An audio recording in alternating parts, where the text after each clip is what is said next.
I like this. It gives you the notification now about the recording and stuff. Mhm. Oh, look who's coming in. Wow, look who's coming in. I have a cigar here. Mm-hmm. How's it going, guys? Wow. Hey, Luciano. Look at who's here with me here. Don Pichardo. Oh, wow. my goodness. Hey. Awesomeness in the glad house. Yeah, I grabbed one of these, Luciano. Grabbed what do you smoke in the coop? I got the Connecticut. I got the Look Maduro. what I'm smoking. I'm smoking the Lost Angel. Lost Angel. Oh, nice. Oh, I almost very. should have grabbed I that just box. got mine. Yeah, I just got my mine. box. Man, no, I'm not gonna say anything. Smoke it. John, you there? Can you hear me? Oops. Guys, listen. Do you know what I am right now? You're in El Salvador. You just landed. I am in El Salvador, connecting to Mexico. I'm leaving early in the morning to Guadalajara. Oh, nice. Business or pleasure? Business and pleasure. Pleasure that I'll see my friend Andrew Gonzalez play for the Mariachis. Oh, And, okay. in business, because we have a couple meetings there about distribution. Wonderful. Well, that's good to hear. That is great to hear. I almost started saying, "Hey, hi, my name is Hojas, and I'm very happy to be here tonight." Well, I'm so glad that you can join, Luciano. This is fantastic.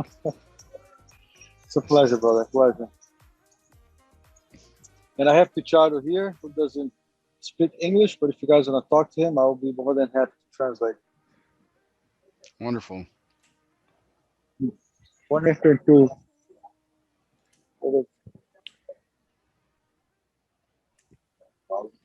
Ahora eu vou poder escuchar você em inglês, pero eu So traduzo. I do have a question for Mr. Pichardo. Oh, there you go. So What's I up, got a John? question for Mr. Pichardo. Good, Luciano. How are you, my friend? Good to see you. Good to see you too. Looks like you down. Are you down? Where are you guys right now? We are at the hotel nearby the airport of San Salvador. San Salvador. Beautiful. That makes Orlando seem like nothing. Yeah, it's a very small country, but it's a hub to go anywhere in Central America.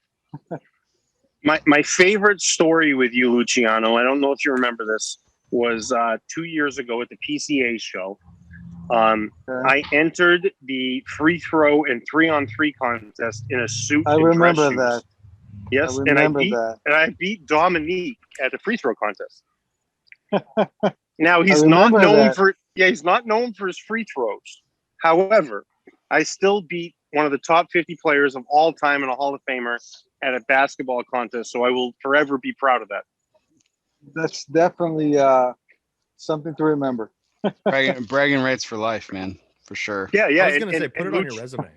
Yeah, I actually do. And Luciano brought that to life. Like that wouldn't have happened without him. So who else we got? We got Hector on here. Yeah, Hector, thanks for joining.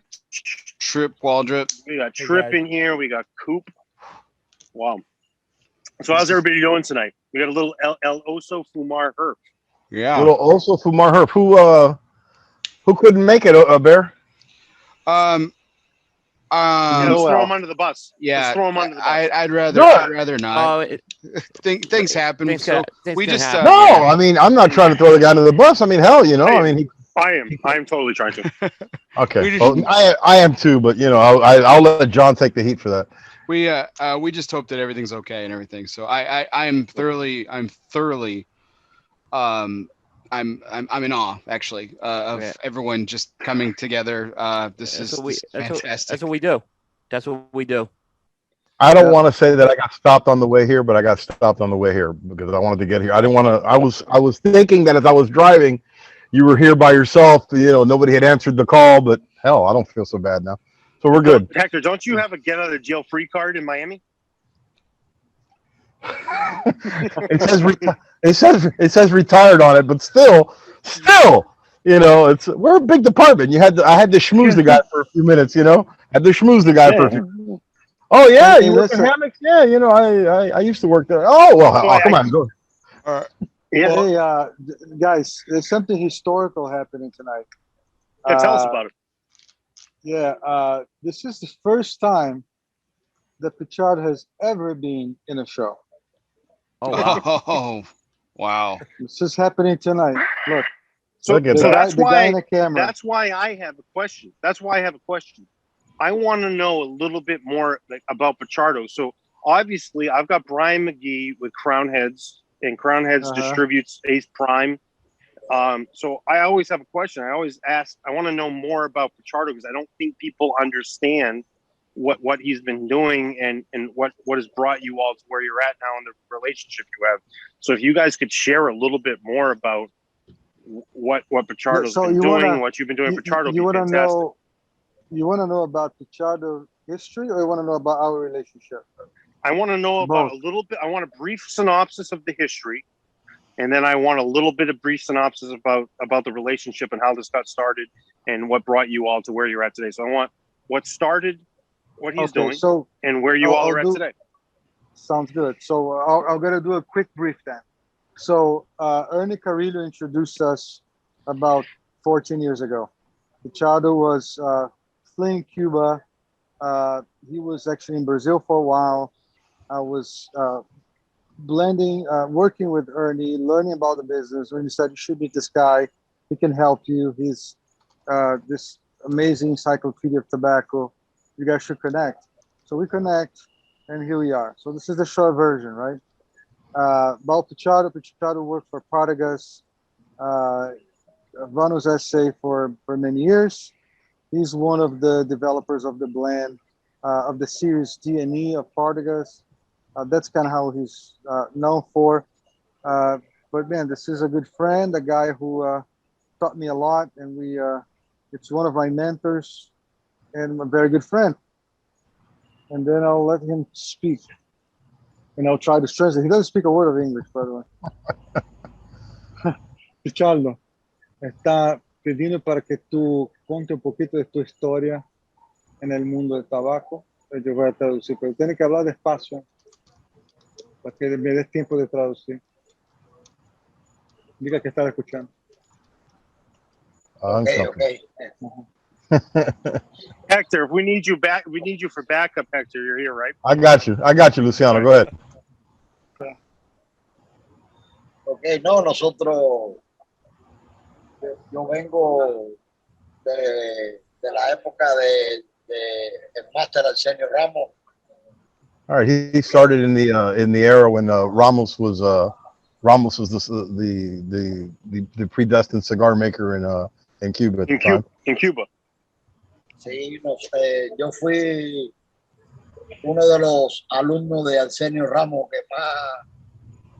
que más armonía había entre nosotros, porque yo siempre estaba con él a todas horas. Ron Ramos. He's talking about Arsenio. He's talking about Arsenio. Yeah.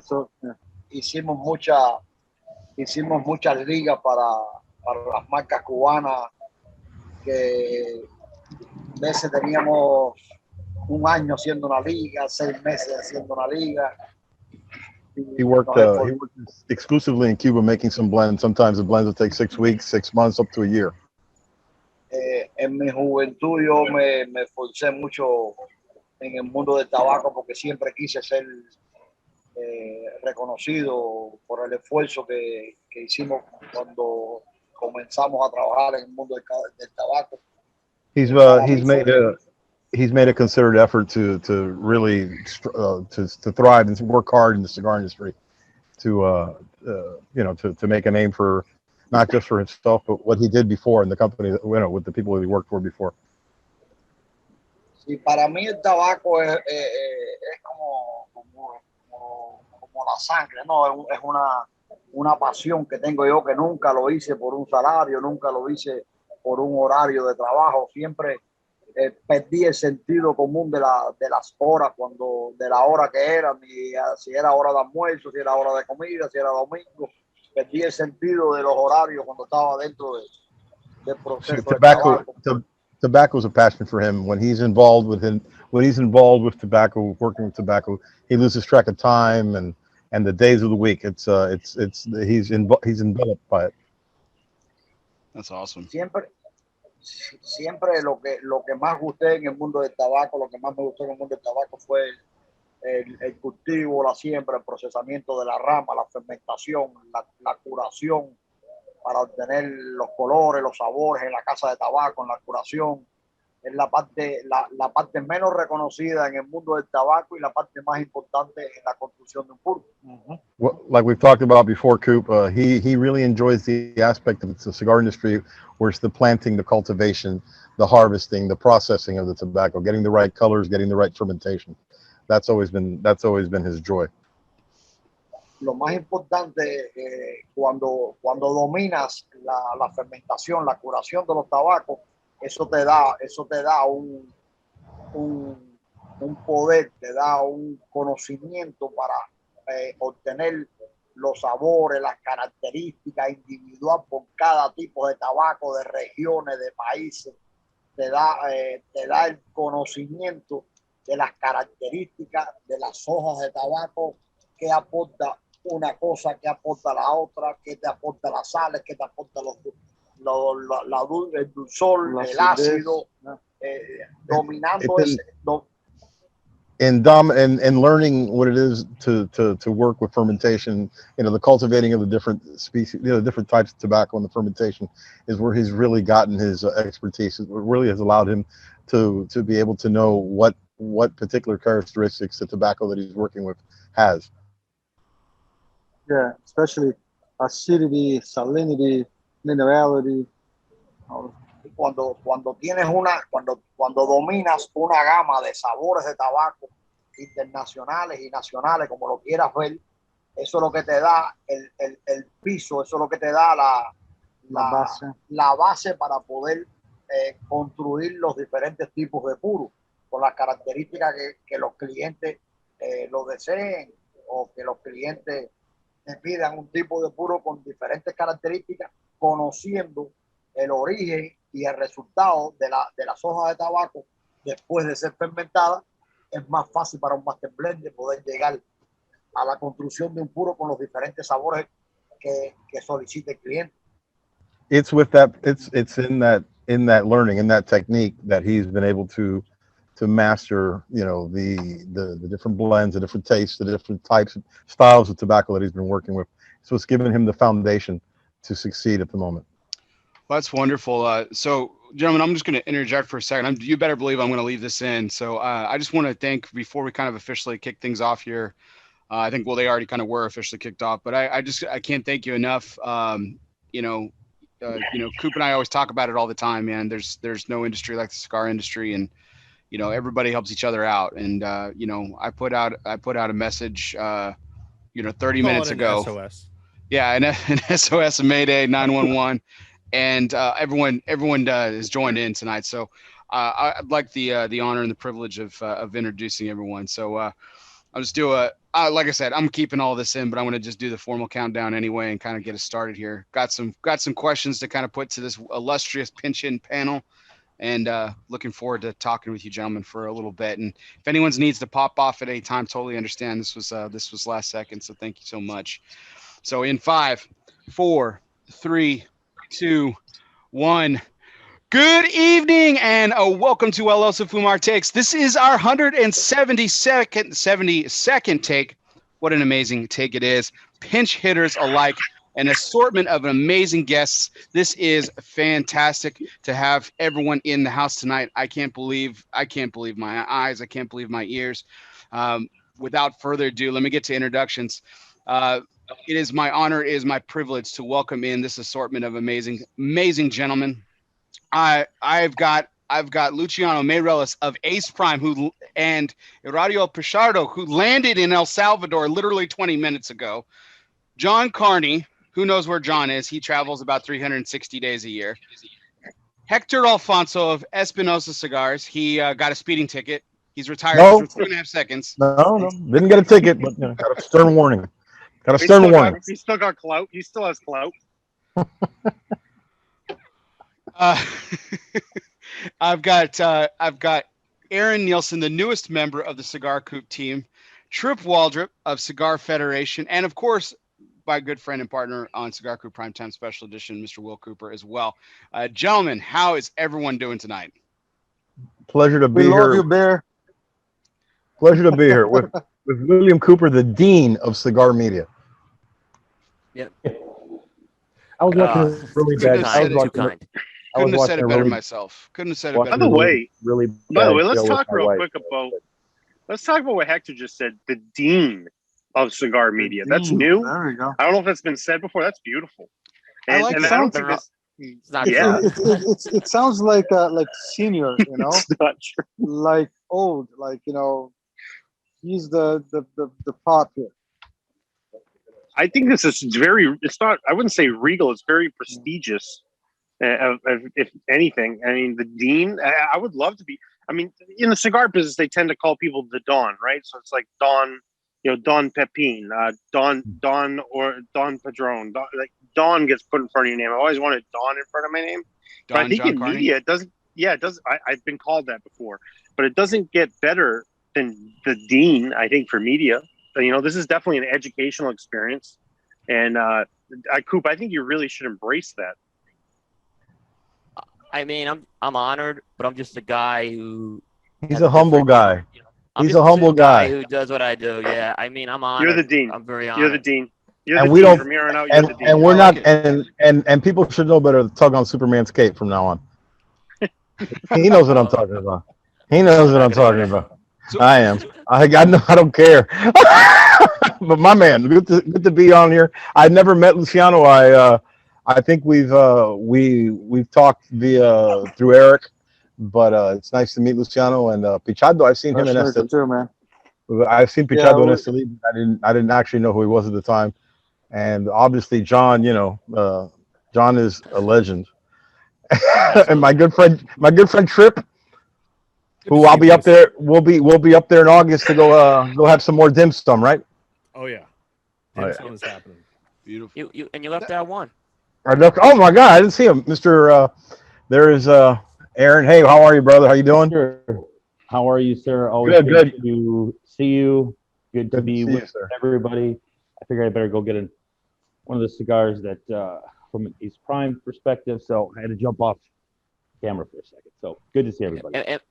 And by the way, for folks who don't know, Erron is one of the newest members of the Cigar Coop team, and That's he'll be how I making introduced him, Coop. That's how Well, I actually my internet cut out for a second, so I Okay. apologize. No, Yeah, I so gave, glad you I did. gave Okay. him the proper time.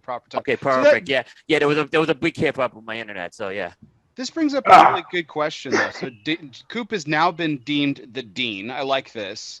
So what is a name? What is a nickname or a title? Actually, we'll go with title that everybody in the room wishes that they could go by, or hopes to one day achieve. So I mean, this could be anything. This could be Your Highness. It could be King something. It could be Prince. I mean, the Sultan. I don't even know. I'm just throwing stuff. I would think John wants to be grill master. If he's not by I now, was gonna John say, wants isn't to he- be the that's grill kinda- master. Bless you there, John. Carney came Yeah, out the I've womb as a sneezed. grill master. I've sneezed about 500 times here, so I'm not going to speak again until I'm done. It always happens. These moments. I'm back. You know what the problem is? I'm in Orlando right now. I just got here last night, and I've been up in the Northeast. We had a lot of pollen, so I'm adapting to these different climates, and I'm not doing very well here in Orlando. Apparently, the temperature change is causing. So, excuse Bless me. you. The name, I think Grill Master, I would love that, but I don't know if that's the official title. I think I'd like to be Don Jonathan. Don. Like, you see these people from like Europe, they got like Hans in front of their name. Like you have Klaus from Davidoff? Davidoff. That's like Klaus, what's his name? Klaus Peter. Klaus Peter. Like I'd like to be Hans Jonathan or Don Jonathan or like Klaus Jonathan. Like whatever I have to do to get another shorter name in front of my name, before that happens, I think it's a pretty big deal. And I think some of that happens from birthright. And I think Hans is another. So it's Hans. That must mean something, right? Hans something, Klaus something, Don something. I don't know if that means the same thing, but if I could have anything in front of my name, it'd be a big deal.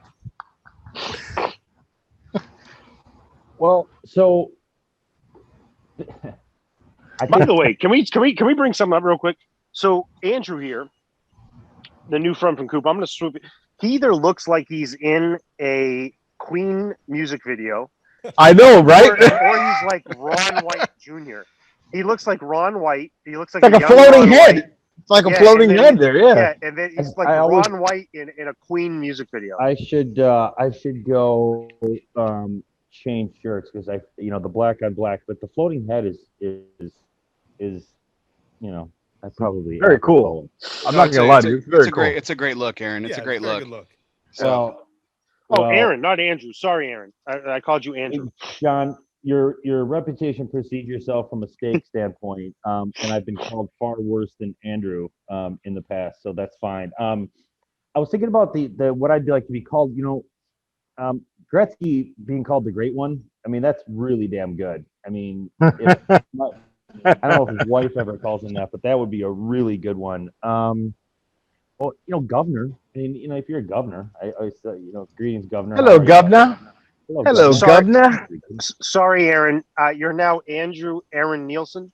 Just to let you know. Yeah, So I already put a name in front. You're Andrew Aaron Nielsen. Okay, that's fine. That's fine, John. And I used to live in Orlando, so I feel your pain with the allergies. Oh, dude, it's over the top down here. Yeah. So Tripp, what about you? I want to know, Tripp, you have to have something. I mean, you've played enough video games where there's like enough titles and like things that get thrown around. You have to have something in your back pocket. I know you do. The defendant. Well, I was gonna say two things, but really three things. First, I don't have a desire to be called anything like that. Just call me whatever you want. I don't care. Second, John, don't feel bad. The first time I ever hosted a show, like 4.5 years ago, the guest on the show, I was filling in. It was like a night like tonight. Only the guy's co-host couldn't show up. So I showed up to interview Storm Bowen from Cigars for Warriors. And he called me Trent for an hour and a half. every time I was like, oh, it's Tripp. I didn't want to embarrass him or anything. So I just kind of quietly tried to sneak it in there. But the third thing is the only nickname I have these days is Trippy Trent, which came from that incident where that's where the Trent came a lot of people from. didn't know what my name Okay. was. Yeah, I've heard that before. I never knew the origin of it. Yes, my first time. If nobody else calls, honestly, if nobody else calls Aaron Andrew from here on out, I'm going to refer to him as Andrew for the rest of all time. His name has been changed.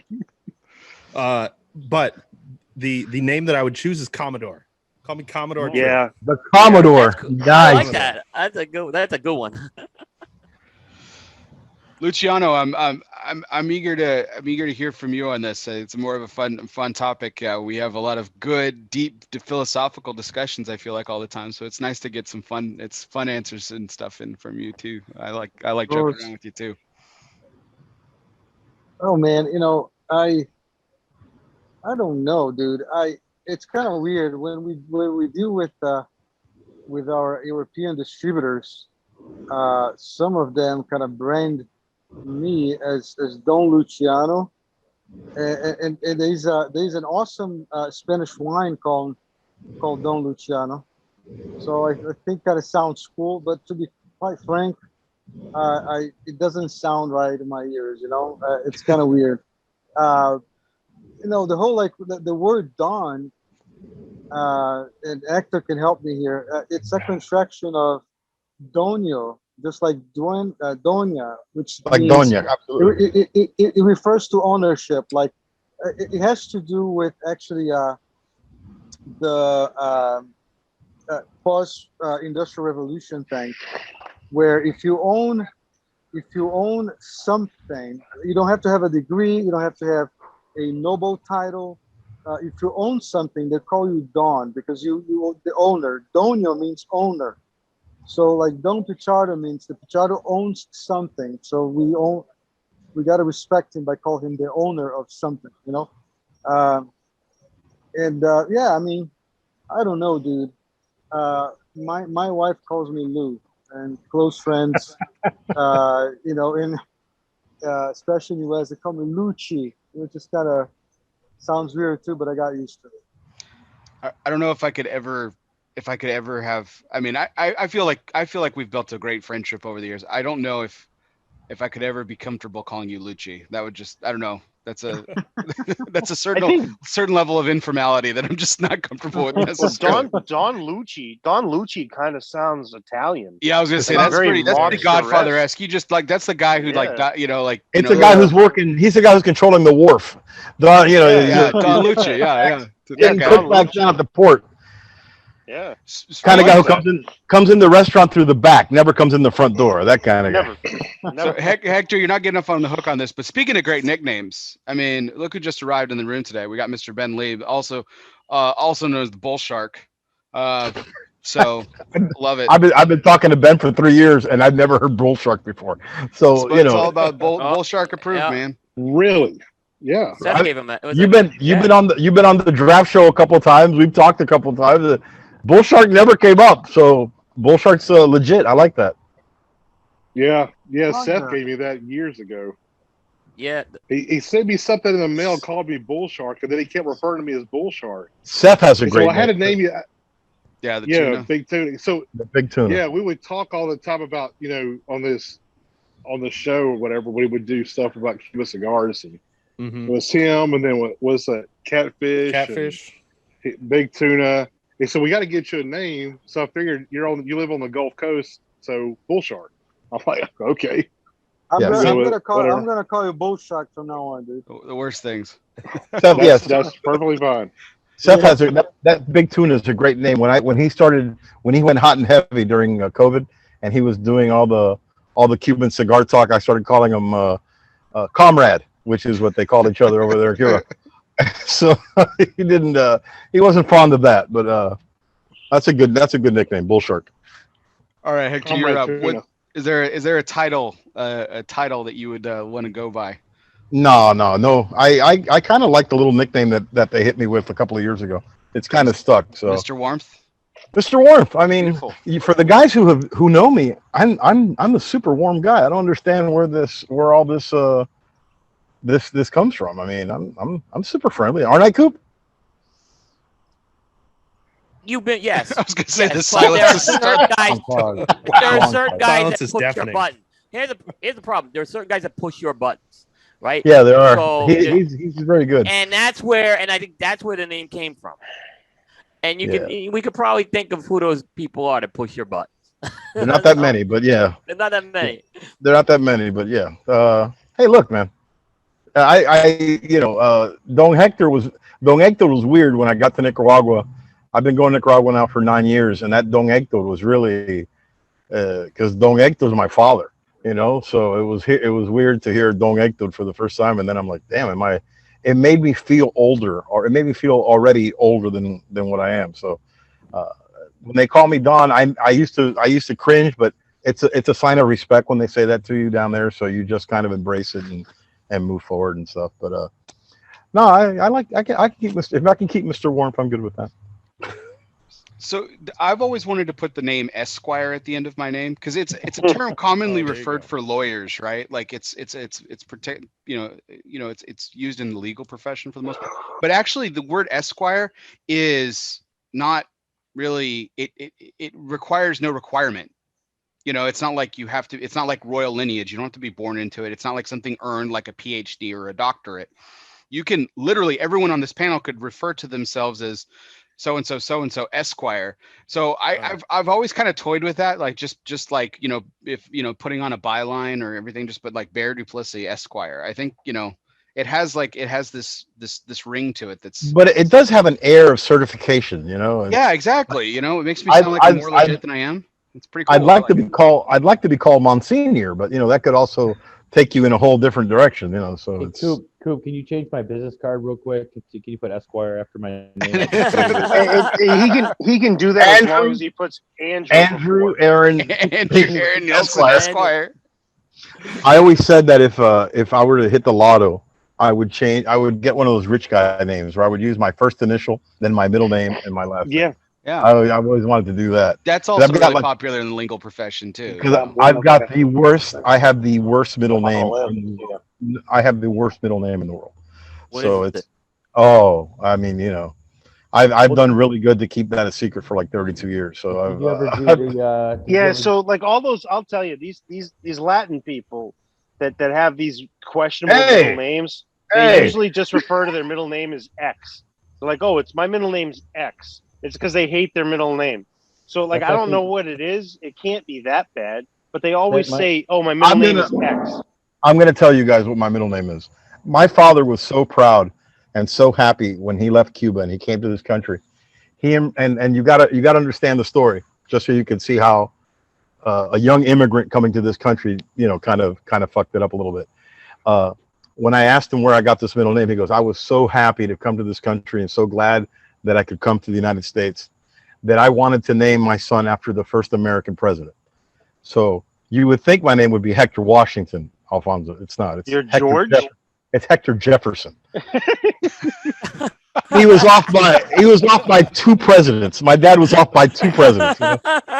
What do you tell him? You know, he's a poor young refugee from Cuba. You know, he meant well. His heart was in the right place. I love the name Jefferson. Oh my gosh! But it's a fantastic rich man's name.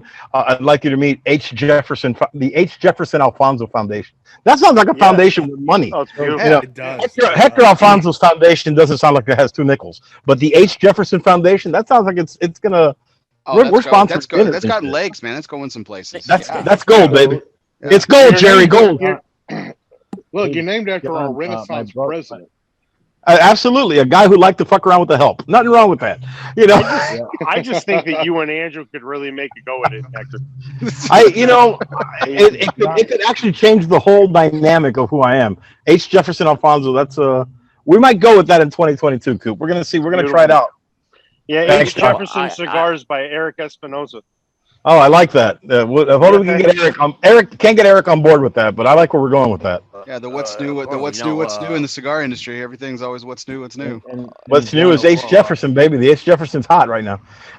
So, John, better. That's not as good as Alpha Dog, though. You know, bro. Well, John, come on, bro. Come on, bro. Come on. So my brother's middle name is actually X. Believe it or not, is X. My middle name's Ace. My middle name's Ace. So Luciano, that would be good for him. So I got Ace. Wait, well, wait. There may be a your middle name is Ace, like AC. Like Ace Frehley. Like Ace Frehley, I suppose. Yeah. Wow. That's awesome. How many aces have there been? There's Ace Frehley and Stroker Ace. Remember the movie Stroker Ace? That's the only other time. Yeah. That's the only other Ace I've ever heard. That's cool, Aaron. It's better than Jefferson. I don't know. I mean, I'm still loving that, man. That you told me this Jefferson. I mean, I would never dare call it to you because obviously you kept it a secret for many years because you don't like it. I would never. Well, so much for that. Didn't you expect something so much worse than Jefferson? I really did. Like, I just expected like something with like John, 18 syllables and listen, like, when your circle is a bunch of guy named Juan and George and Sergio and True. Carlos. True. Jefferson has no place in that. Jefferson has no place in that fucking mix right there. You know? I mean, I get it. I was expecting much worse. Oh. Yeah. Hey guys, Pichardo has a question. Please. He wants. A mí me gustaría saber quién está fumando los puros Pichardo. He wants to know who's smoking a Pichardo product tonight. That's right here. Well, look at this. Right look at. He's never been on a broadcast, and it's the perfect segue. That's what I was going to ask next. I've got a Pichardo, Connecticut. Pichardo, Connecticut. And Erron has one in either. He's got one on deck, and I know Coop is smoking something too, right? Yeah, I got the Maduro. Yeah, I got the Connecticut on deck myself. And Tripp is smoking Min Diaz. Yeah, and I sadly am not smoking. I am not smoking one because we were together last week and I had my last capa especial. So I don't, but I'm smoking a cigar that Willie Herrera gave me yesterday. I'm not even smoking an Espinosa today. So don't tell Eric, all right? Keep it on the down low. I did smoke a couple of Espinosas this week because Eric he handed them out to me. Fantastic cigars. Thank you. And I see that John is smoking something to the nub there, just like us here. So see, burning my finger. Look at this guy. Look at Pichardo's cigar. You know, you wouldn't think that he was like the national sales manager and probably has more, but that must be a hell of a cigar he's smoking. I'm very low supply. I just got into town tonight. My shipment hasn't shown up yet. Oh, okay. John, do you want a roach clip for that, John? Yeah. No, I'm very much rationing my smoking tonight. So I'm going to smoke this for about another hour. This cigar has 2 more days. Somebody get John a roach clip. I got some for you guys if you want. There are 120 cigars here. Oh, nice. Oh, look at that. In an ammo box that's branded. Is that the latest accessory release from Ace Prime? The ammo box with the stickers on it? You like that? I do. I think that's awesome. Yeah, Luciano, you should have gave me more of those at Weasel Fest, man. That's right. Had some more of those at Weasel Fest. That was great. That San Andreas was fantastic. Hey, Luciano, do you have affiliation with this, right? A Cuban Experience, right? We actually made. I created the blend. We made the cigars for them. They are a small shop, not a small. They're actually a big shop in Wakanda, Illinois. They're Waukegan, right by me. So I got these at their shop. Wakanda. Yep. Wakanda forever. I was like, oh my gosh, it's a real place. Oh my gosh. From Waukegan, Illinois. And by the way, I used to live just a few minutes from there too. So I don't know why I messed up with the name. That's a great shop. Anyways, it's nice to see they're doing well and still pumping along. That's a great little shop in a really cool town. We made this batch back in 2018. We never manufactured them again because they are shopped, so they sell internally. But we did that project with a lot of pride, and I like those guys. I love Billy and his entire family. They do a great job there. Yeah, they do. This is one of my favorite. I have a couple boxes of these on hand. I got them from, I think it's Kathy's, or is it Debbie? I forget her name. Ordered from. It's an excellent cigar. Yeah, that's great. Thank you, man. Appreciate it. We love those private clients that we can work with, and to be quite frank, we have reduced a lot the amount of private clients we work with, we like to work with friends. That's the joy of this business.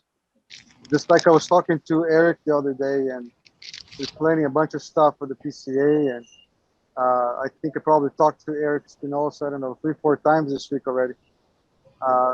That's something that I've been repeating over and over, but what differentiates this industry than any other industry is that, I don't know, we are like a family, we don't survive isolated, we all rely into each other, a lot of these guys buy tobacco from us. We trade tobacco. We buy wrappers. We buy some stuff from other countries. So we have to be connected, and support each other. That's the whole point.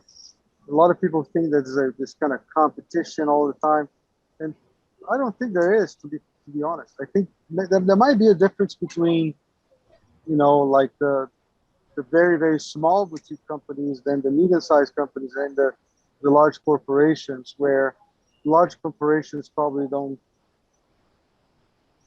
I don't know. don't I would say the most unique situation in this business is no company is able to make unlimited amounts of cigars to meet demand. The company I work for is a perfect example of it. The demand for our product is much higher than what we can make, and it is for most companies. You can take General and Altadis and the big companies out of that picture. If they could make an extra if they could grow 100%, they'd love to, and their investors would love it. But for the most part, this business, like, I need retailers to be able to sell other cigars, to be able to buy mine when we necessarily can't keep up with demand, or there's a gap. Like, when there's a retailer that's doing a great job with multiple brands, and whenever you're successful is when you're diversified, especially in this business, when you can sell multiple brands, and that creates a really friendly atmosphere with your competitors. Like, I don't look at anyone in this business as my competitor. And we get asked that question a lot on a business level, like, who's your biggest competitor? It's really hard to answer that question because it doesn't really exist as much in this business. I do compete against you because everybody only has so much to spend, right? But if we can't make endless amount of cigars, nobody can.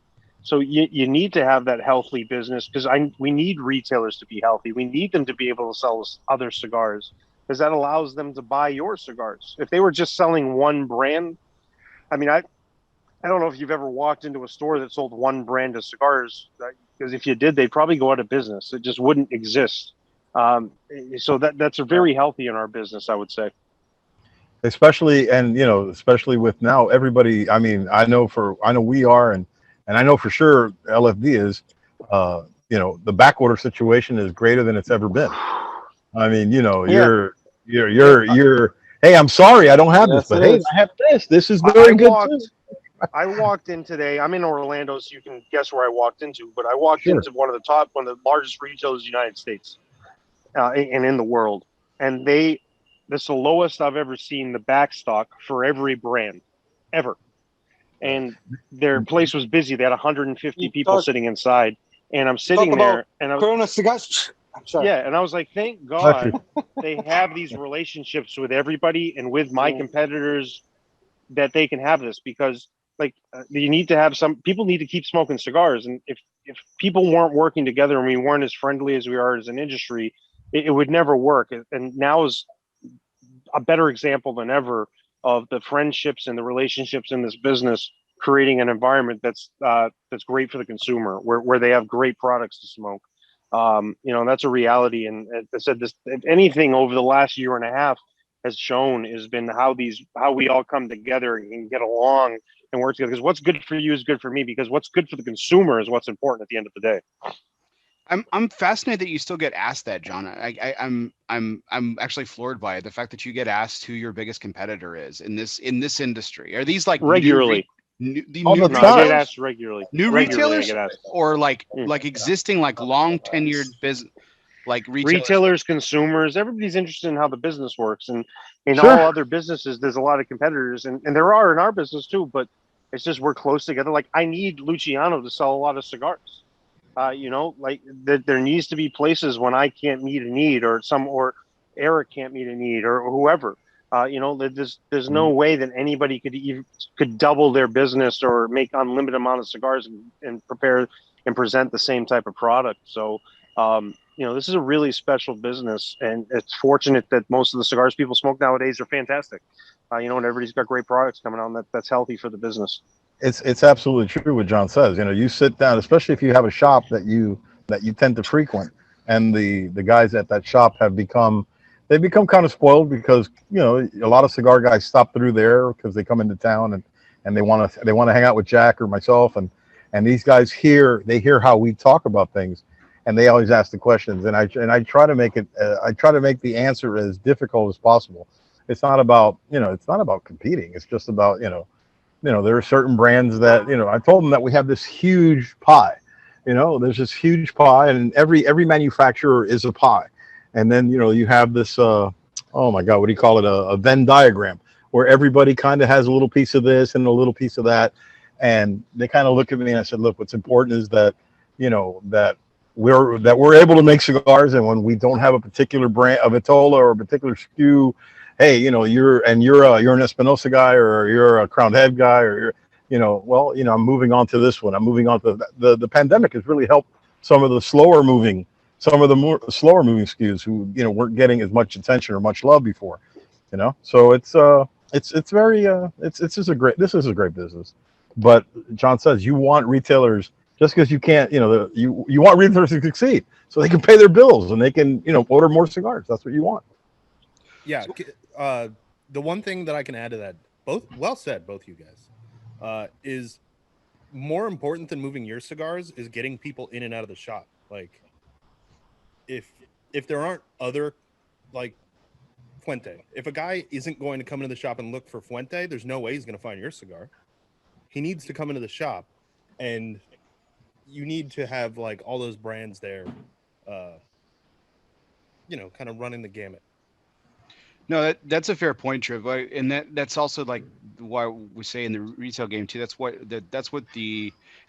and I don't want to speak for Hector and Luciano and John, but I think they'll agree with me on this point. That's why they're some of their favorite shops around this country are the ones with the best staffs, not necessarily the best owner, or not even, but the best enthusiastic staffs, because again, to your point, Tripp, when someone comes in for Fuente, they're leaving with a Luciano the Dreamer. They're leaving with a La Flor Dominicana,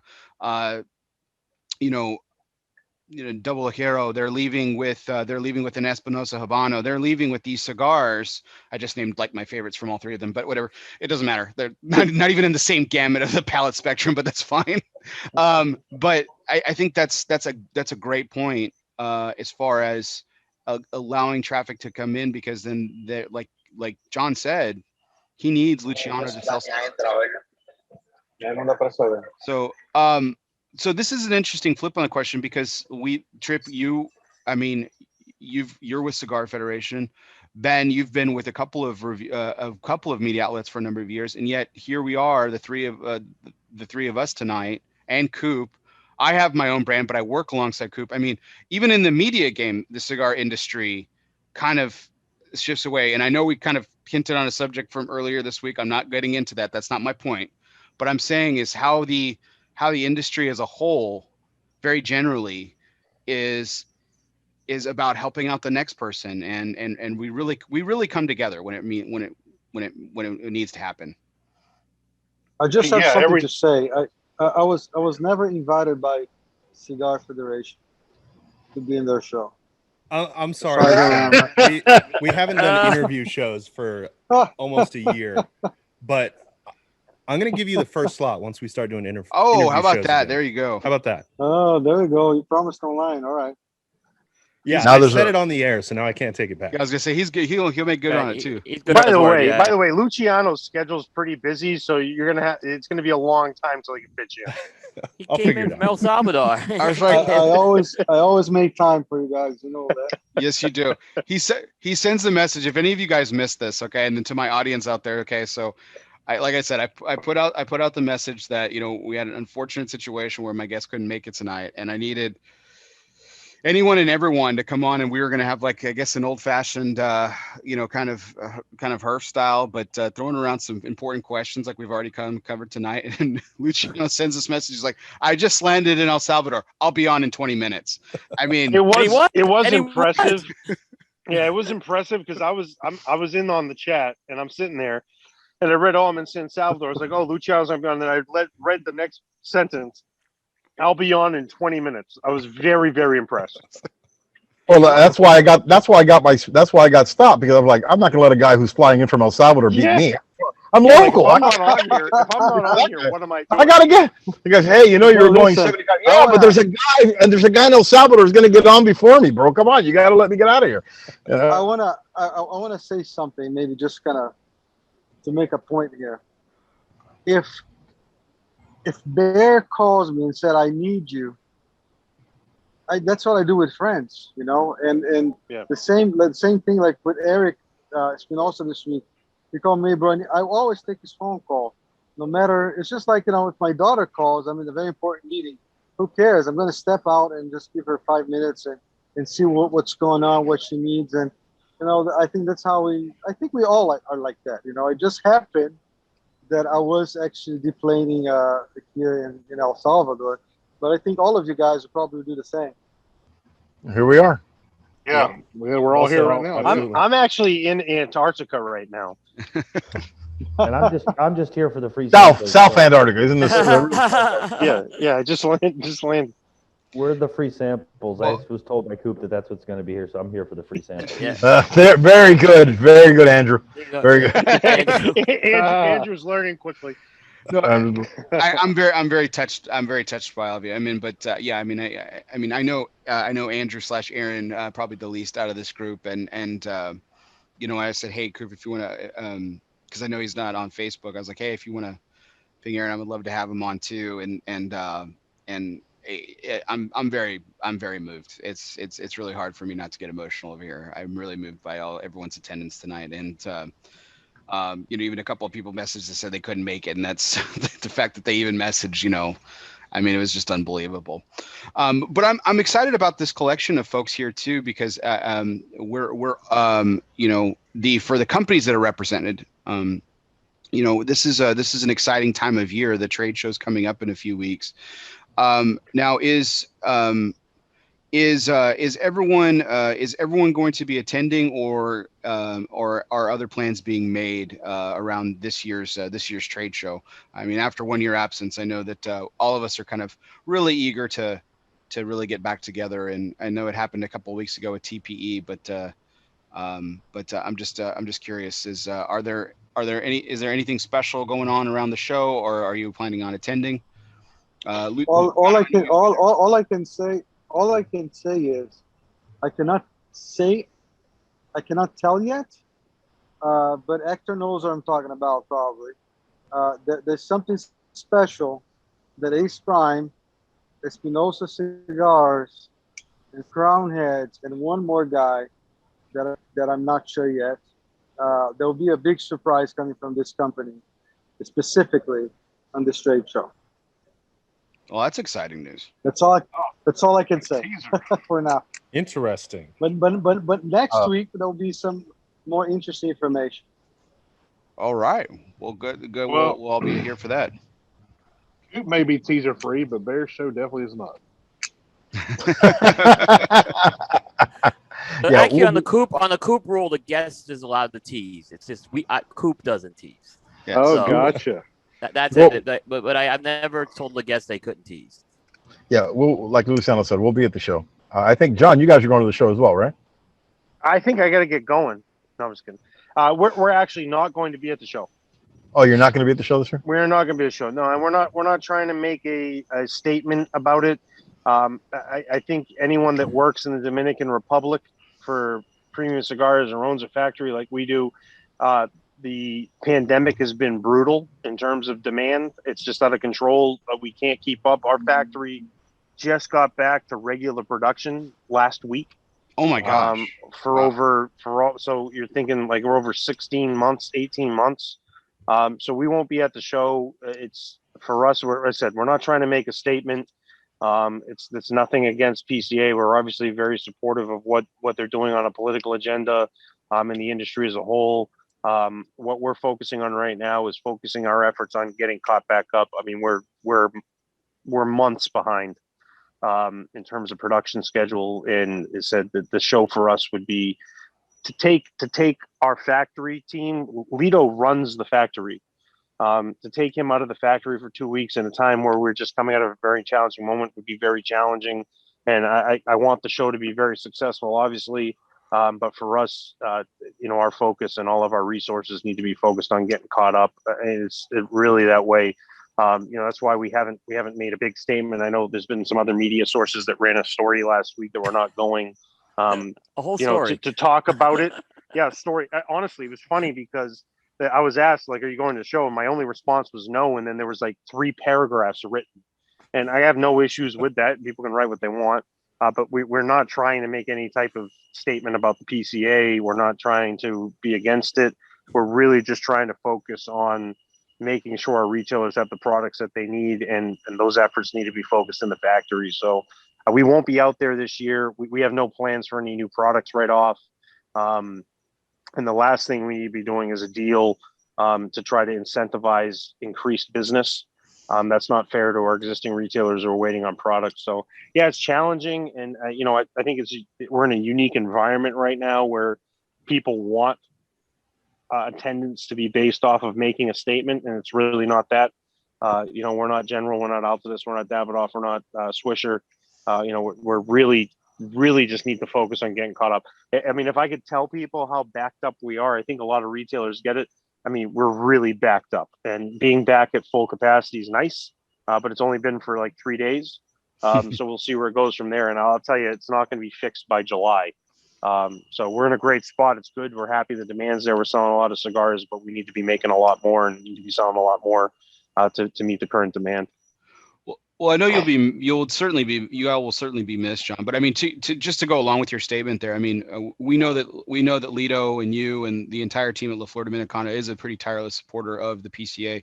I mean, you were one of the first companies to, make a statement. Speaking of making statements, making a statement last year when the so-called Big Four pulled out. You were one of the first companies, if not the first company, to put out a statement saying how you would be there. Of course, this was pre-pandemic. No one could have seen that challenge coming. But yeah, with those logistics going out of the Dominican Republic, it certainly is challenging for you guys. Yeah, and it would be nice. It would be nice to be there. I can't express enough how important the PCA is to our industry. It's the true 100% premium side of the business. And to make that decision was challenging for us, but when we sit there and look at what's going on, to add extra business for the sake of being there is just putting our retailers in a negative spot. And the best situation for us is to continue to stay caught up and to continue in that push to be in that level. As I said, it's several months out to be caught up, and to be pushing a show with new products and deals and specials. It would be very challenging and not beneficial to our retail partnerships. Yeah, but that's a good reason to not come. You know what I'm saying? Like, yeah. That's I mean, if you can't fill the orders, what's the point of going and taking new orders? It'd be like an empty promise, basically. Sorry. I mean, Sorry, it's free. Bye, Amy. No, Orlando. I have a question. Orlando, yeah. I know. I have a question. I know there was like a sort of I think another media outlet published a list of people who wouldn't exhibit at the show, and I respect that, John. By the way, I totally understand. I have several friends who are going through the same issue. We also, on the Ace Prime side, man, we are completely backed up in everything. All the stuff we produce for Crown Heads and ourselves, like we totally understand. Of course, we made a decision to go to the show more because of that support and more because I believe the aspect of the family reunion, it's something that it's really important for us too. But I totally understand. My question to you guys, because I don't remember. So what was the number of people who said wouldn't be attending the show? Of course, I'm not considering the four. You guys remember? So I'm keeping a list. And I got 41 companies not attending. Now, some of those companies have never attended, so that's important to keep in mind with that.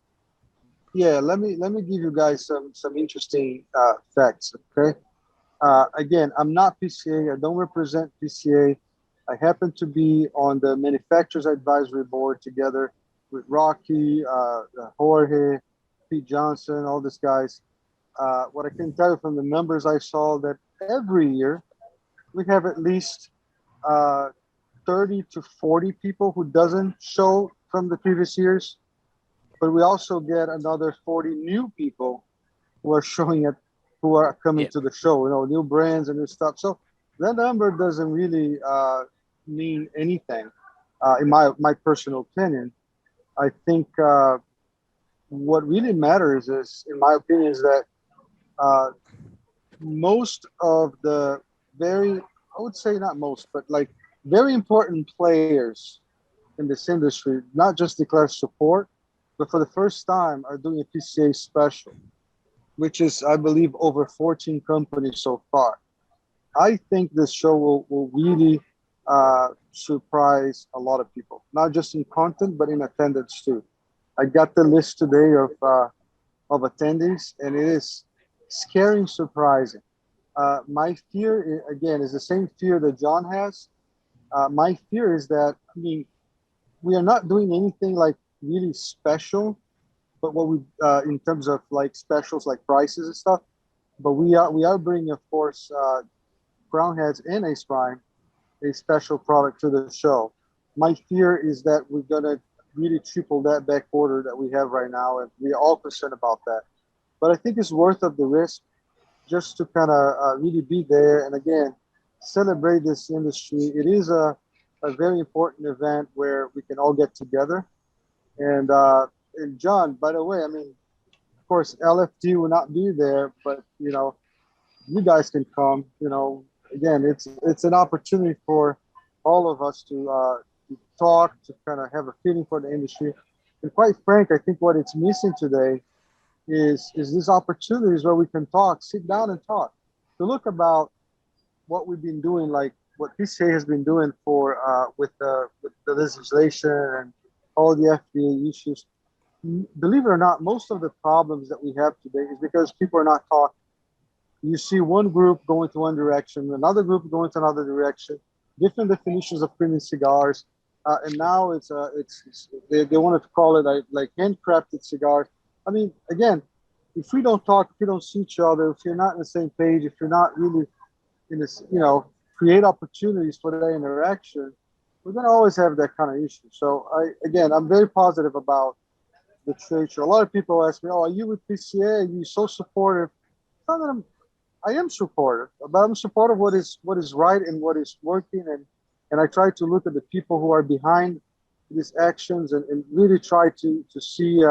I see actually that they are genuine. They're really trying to do something, and we all make mistakes.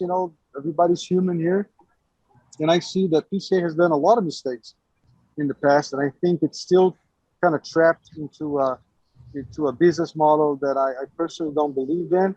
But these guys will fix it up. I think nature will, because if they don't do it, they're gonna, the future will not be as promising as if they're open for a few changes. And my feeling is that they are doing that. I just by talking to the executives, at least, I see a lot of good intentions, a lot of guys putting effort into change things that have been done in a way that's not the best way for too long. And I see some improvements. And again, I do answer your question. I do have a very kind of positive feeling towards this event. Well, that's really great to hear. Go ahead, Coop. Yeah, let me add on what Luciano said. So in the last few weeks, we've interviewed, Bear and I have interviewed Glenn Loop and Josh Habarsky. And then Aaron Loomis and I interviewed Scott Pierce last Thursday. And I could tell you that I agree with Luciano. I think there are things that the PCA has been doing in the last year in particular that are very encouraging. I think there's things that they have really tried to address. If you can listen to the whole Scott show, I think there's a better level of transparency we're seeing. Is it going to be the silver bullet? No, but I mean, there's steps in the right direction being taken right now by this executive team, Luciano. There's no question about it. And it gave me a much more of a positive view going into this trade show. If there, I thought 2 years ago was not very well done, that trade show, but I think if there's, look, COVID's probably going to be the big problem at this trade show if it's lowly attended. I really do, but I don't think it's because of lack of effort by the PCA. They're really working hard here. Yeah, listen. After we had that kind of press release, right, where the 14 companies made a statement, and I agree with you, John. I don't like this kind of model of just making statements to kind of see who is going to control the narrative. But at the same time, it was funny because after we published that, I got it myself at least 3 phone calls saying, "Why did you include me? I want to be in there." So we know that we'll have 30 plus companies who would love to sign that press release, and they just didn't because there was not time, or whoever was leading the initiative could not reach out to everybody. But I think it sent a very strong message to the market. This industry is not made, again, guys, walk into any humidor. Of course, we have some predominant giant companies, which, by the way, I respect a lot. I have a lot of friends who are executives in these companies. But again, this industry is not just made of those companies. You know, I would dare to say that over 70% of any humidor I walk in, it's made of companies like Eric Espinosa, ourselves, Crown Heads, you name it. You know, Rocky Patel, of course. You know, Fuentes, Jorge Padron. Come on, guys.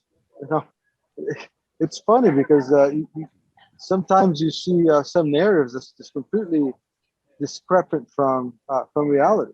You know, I think people are exaggerating a little bit in certain with certain angles of the story, and this story and the reality. The reality is, this guys. I'm just guessing a number. Don't hold me accountable for my 70%.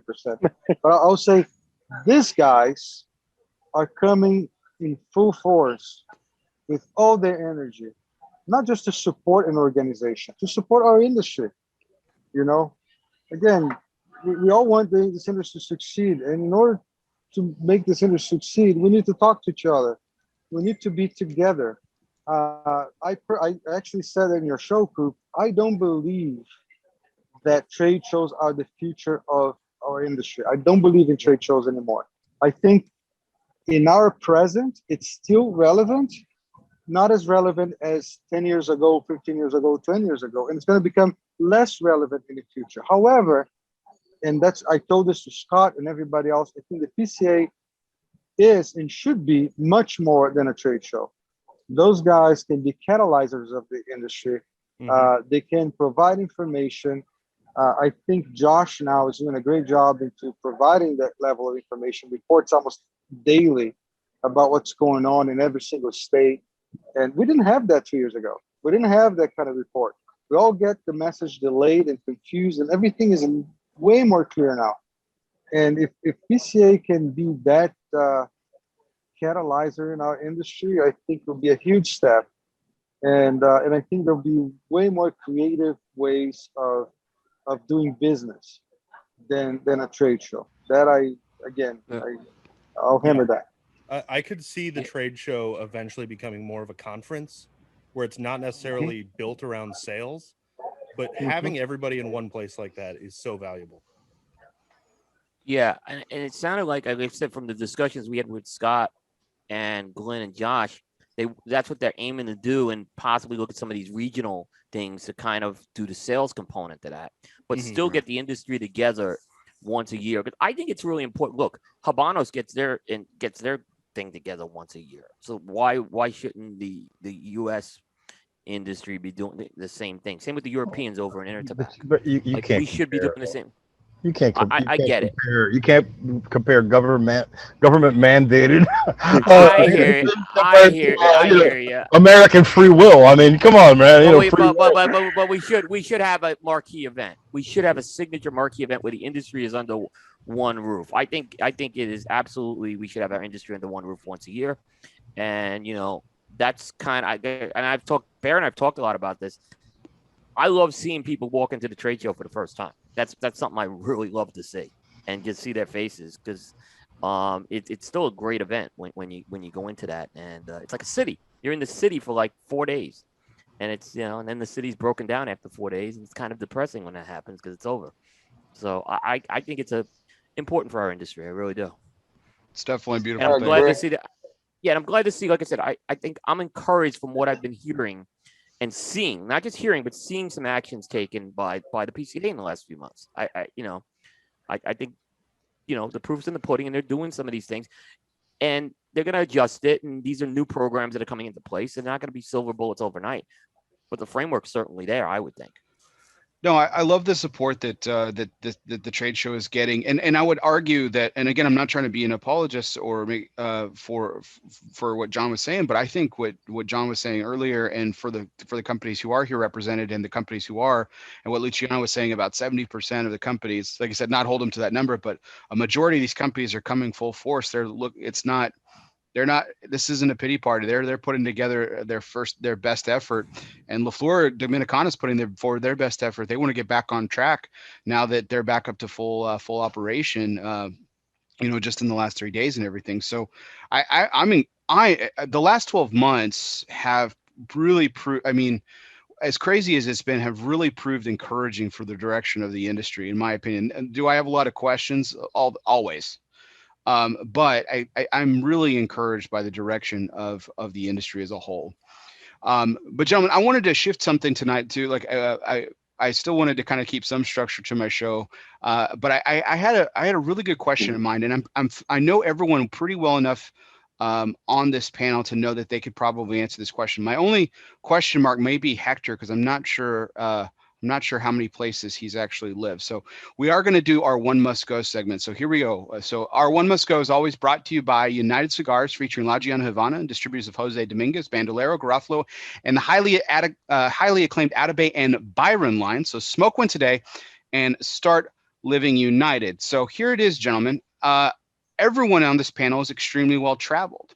And I want to know, I'm going to give you guys the One Must Go, and everyone should be familiar with this, but the concept is I give you three things and you have to kick one of them. So the question is this: where would you want to live? So the top two places you want to live, one of the places on your list gets the boot. So here are the three places: your childhood birthplace, the place you call home now, and your favorite place that you've gone to on a vacation. So which two places would you rather live, and the other one gets the boot? So Hector, I can't remember where you were born and raised. That was why I had that question. So Hector, I want to let you kick it off here. I was born in Union City, New Jersey. Okay, so that's gone. So that's easy. That's an easy gone. answer. I mean, that's where I was named Jefferson. So I'm going to go ahead and axe that right. That place is axed right away. As much as I've grown, I've lost my taste for Miami. I would rather live in Miami than Union City. And obviously Coop knows, because me and Coop talk a lot. But Greenville, here I come, baby. As soon as I hit 62, I'm going to be sitting in my front yard in sandals and socks, yelling at the kids to get off my lawn.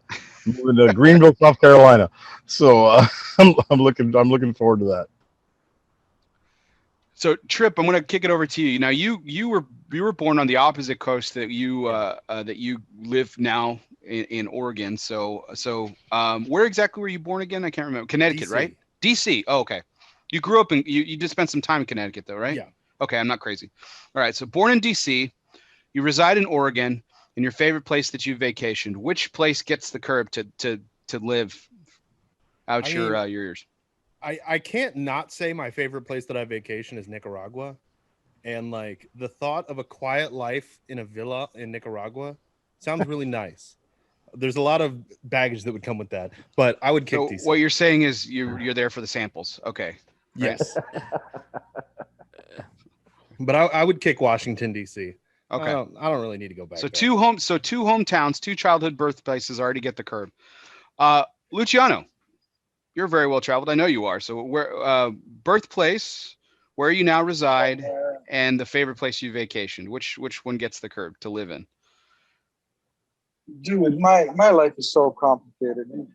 It's so hard to explain this, man. So let's put it this way. I leave Italy with 2 years old. I go and live in Brazil for 13 years. And then I moved to London, and then to Switzerland, and then to Chicago, and then to Brazil again, and then to Switzerland. And then, the longest I've ever lived in a place, it was in Chicago. So I lived in Chicago for 12 years. And I don't want to live there. So that's that's all I can say. So my answer to you would be, I want to live in a place that I haven't lived yet. Oh, okay. That's my answer. And I do have medium-term plans. So right now, I think I shared this with you there. My youngest daughter, well, I have 3 daughters. 2 of them are living abroad. One is in Paris, another one is in France too, but in a different city. One got married, the other one is finishing college. And then I have Rachel, who is a singer now, and she's probably going to college somewhere.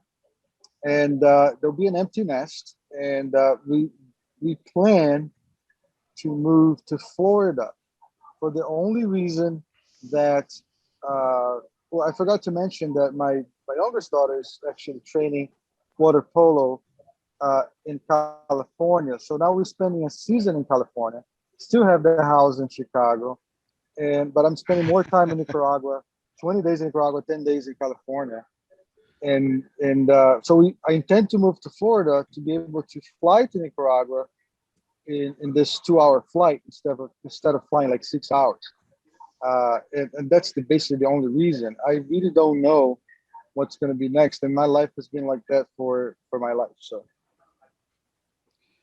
you like the no income tax there too, for sure. So I've been to I've anywhere been to but place, Chicago. Anywhere but Chicago is the. Anywhere but Chirac. Yeah, So a place he hasn't lived yet. That's anywhere the but official Chicago. answer. Chirac. That's the official love answer, and I actually have a utopia of a place that I can share. So I went to my daughter's wedding, South France, and I got the opportunity to visit the area right at the border with Spain. And I looked at that place and said, man, I would live here in a heartbeat.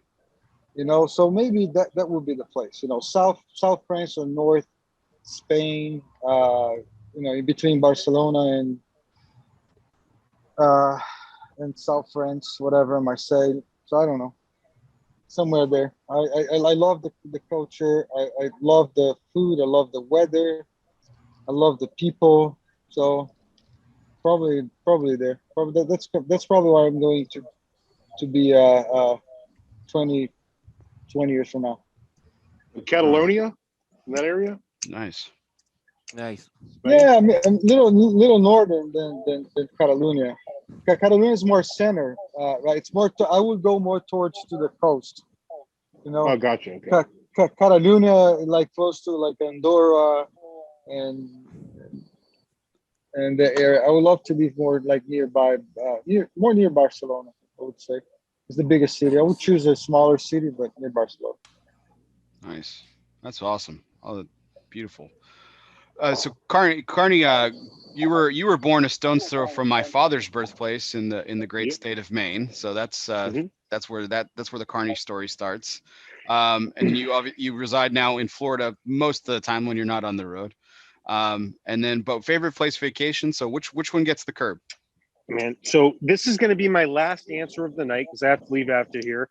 But I appreciate everybody coming on here. Bear, thank you for the friendship and everything. And this is a great panel. I wish I could stay longer, but I'm doing some lawn work tomorrow, and I have like 7 people showing up at like 6:30 in the morning. So I'm going to go to bed earlier than I normally go to bed tonight.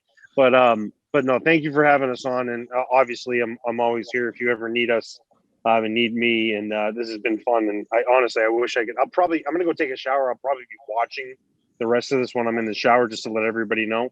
And for those that enjoy my soap review, I am going to be doing a nice body cleanse this evening with a new soap. But man, I would give up my favorite vacation place in like 2 seconds. I love vacationing, but there's always somewhere else that's beautiful to vacation. You can't replace home, and you can't replace the home you're currently in until you're somewhere else. But so yeah, I'm giving up vacation, my favorite vacation spot. Period. Yeah. So if given the opportunity, where I grew up in northern Maine, where I do spend a lot of time up there still. That would be my go-to spot. It's just beautiful country in middle of nowhere. And I love it down here in Florida too. I mean, this is great down here. And I split time between Orlando and Miami. 2 of my favorite places I've ever been. So yeah, but the vacation place, there's always another place to vacation, right? So give up the vacation spot. Nice. Luciano has to and Erario Pichardo have to leave as well. They have to catch a flight here in a couple hours. But Luciano, before you leave, we're going to get back to the question for everybody else on the panel. But John, thank you. Means the world to me for you to join as well. So thank you so much. I'm like I said, I'm in awe, and I really appreciate your friendship as well. And I can't wait to see you soon. And hope it was at the trade show, but I can't wait to see you soon when that does happen again. By the way, hold up. My final statement. I'm going to try to remember every name everybody wanted to be called, but the one I'm going to remember is the one they didn't want to be called. So, Erron, you're going to be Andrew, and I apologize in advance. Good enough. Have a good night, guys. Thank you so much. Likewise. So Take care, Luciano, before you log off real quick, our next segment will be we'll be talking about it a little bit in brief. So every show, I always and John was actually a part of the first show where I started this segment where I bring on and we spotlight a charity and we try to raise awareness and bring and some money for as well. And with you jumping on and so last second, it would honor me to spotlight the Ace Prime Foundation tonight. We're going to talk a little bit about it here in a few minutes, and so we're going to be raising awareness for your foundation tonight. But I'm so excited about the work you do, and I can't wait to talk more in depth in a future show about that as well. But we will be raising some money tonight for the Ace Prime Foundation, and thank you so much to you and Eradio for joining us tonight. Absolutely, brother. It's a pleasure.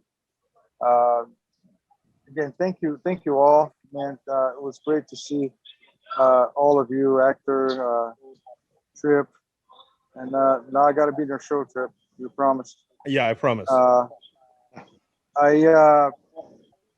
Man, it's always been a challenge, and this past like 7 years, especially,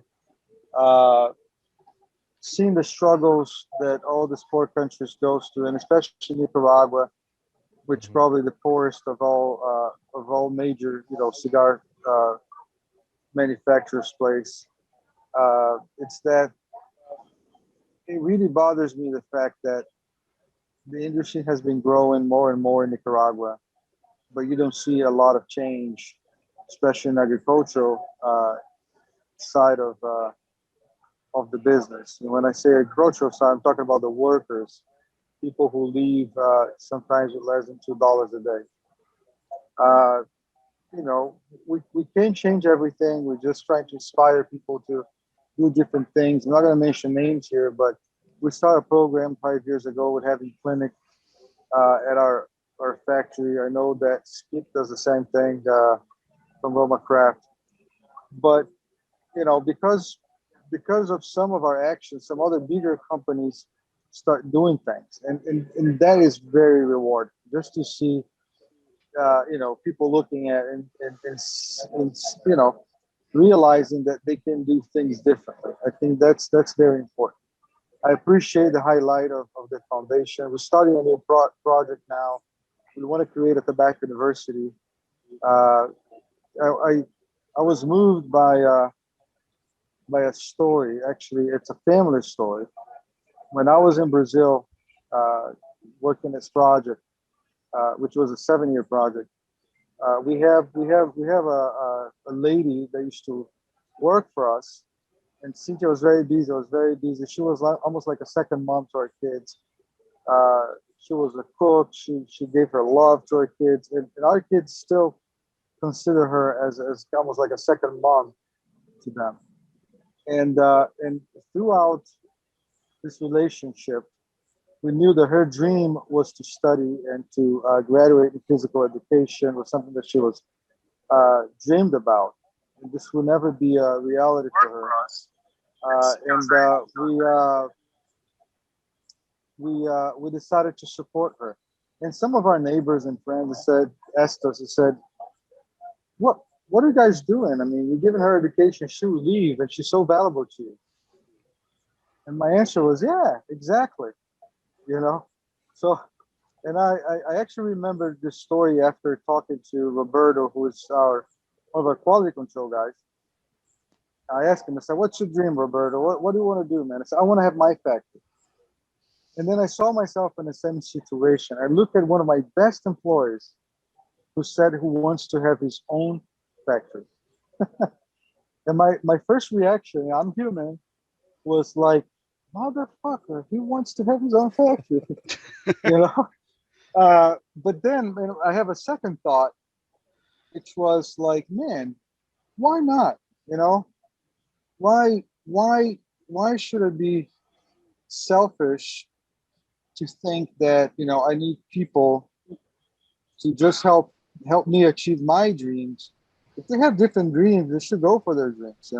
So because of that insight, we decided to create a tobacco university, which basically is a way for us also to train our less experienced bunchers and rollers to kind of give them some, education. Get the best rollers of the factory will be the teachers. I will give some classes on business administration. Damien, who's our manager, will teach some of our employees who, believe it or not, they still don't know how to read or write. So he'll do like the just kind of basic Spanish classes to these guys, and so we are inaugurating a new it's a new branch of our efforts to support those communities and the people there. We try to start with our employees because these are the people that we know, and we just hope to maybe inspire some other people down there, not just in the tobacco business. Believe it or not, there are other businesses and stuff. To kind of do the same, just give people the opportunity, let them dream, and also empower them, support them, and this is something that we are really excited about doing the next year. So we are prepping, creating the classes, curriculum, and everything. So we'll give the opportunity for the employees and family members who wants to come on Saturdays to really kind of learn and improve their skills, or even learn a different thing. I have a guy who does our inventory, and the guy got a college degree, man. The guy has been working sales off. He actually takes care of his daughter. He's a single father. He takes care of his daughter, his mom, and finds time to study.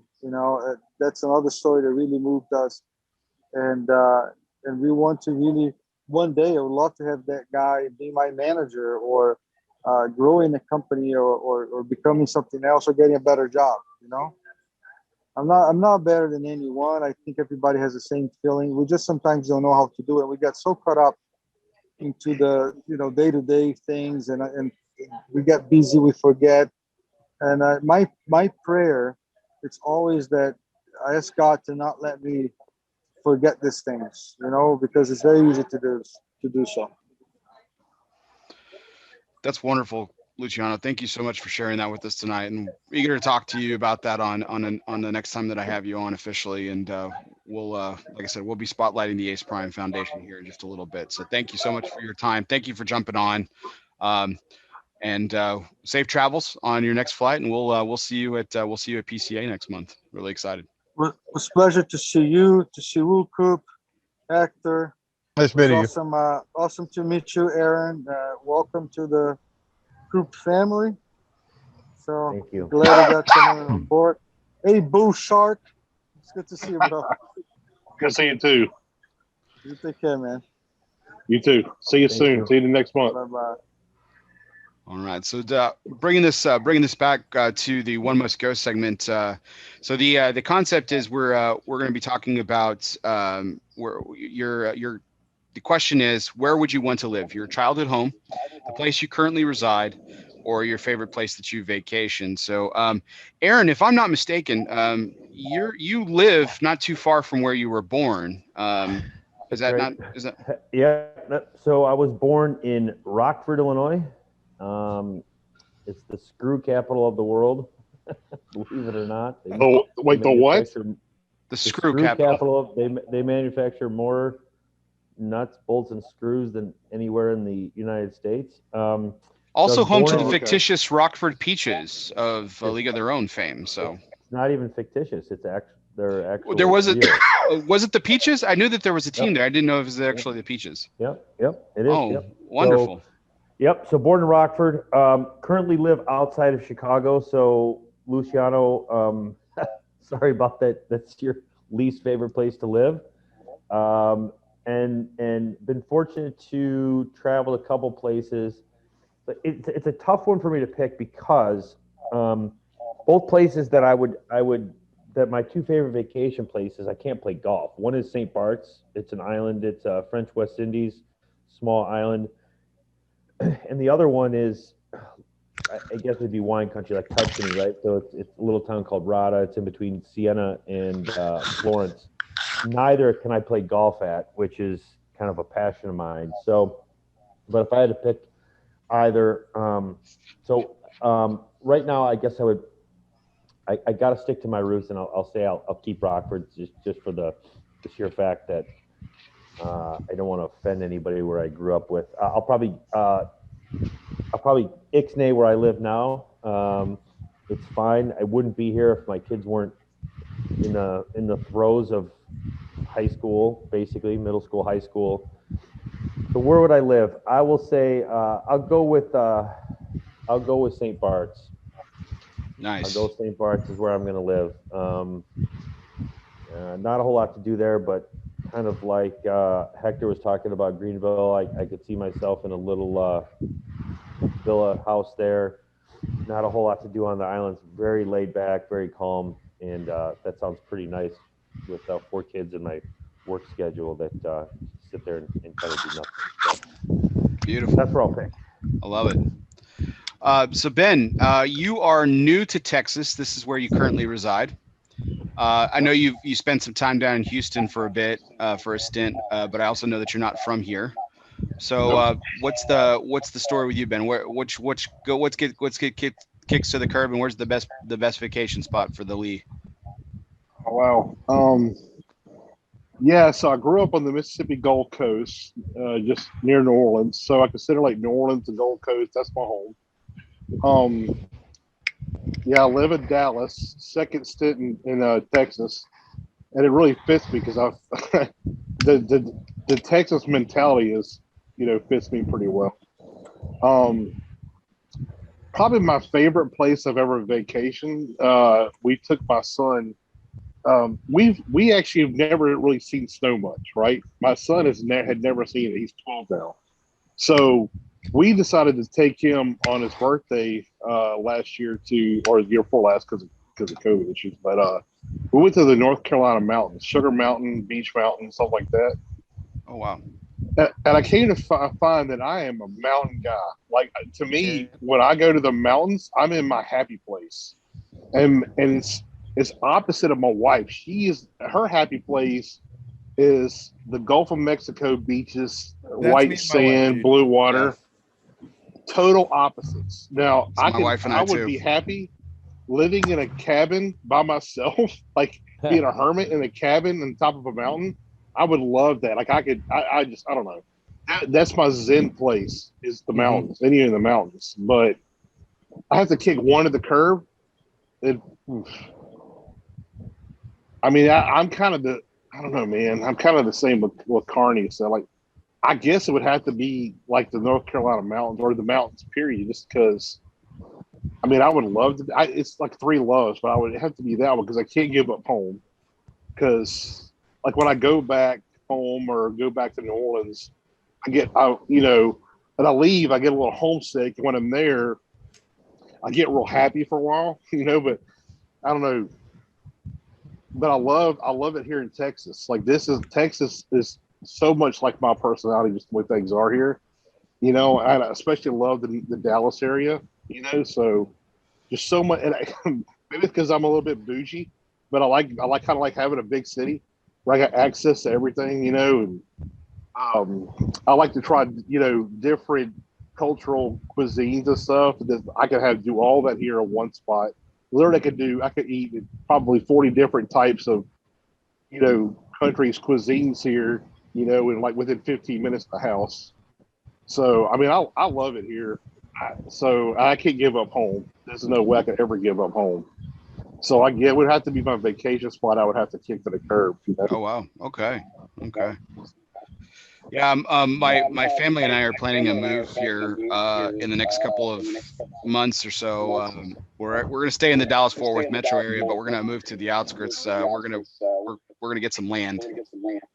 There you go. So, that's our plan too. So I'm gonna be like Hector. I'm gonna sit on the front porch and instead of the local kids, I'll probably just tell the local wildlife to get off my lawn. There you go. But Coop, born and raised in New York. Yep. Now called North Carolina home. And we all, the well-documented place that I know you love to vacation is Florida. But it might be something else. So I'm eager to get your answer. Okay, this is actually an interesting question. It's kind of a timely one, and it's more difficult than you would think.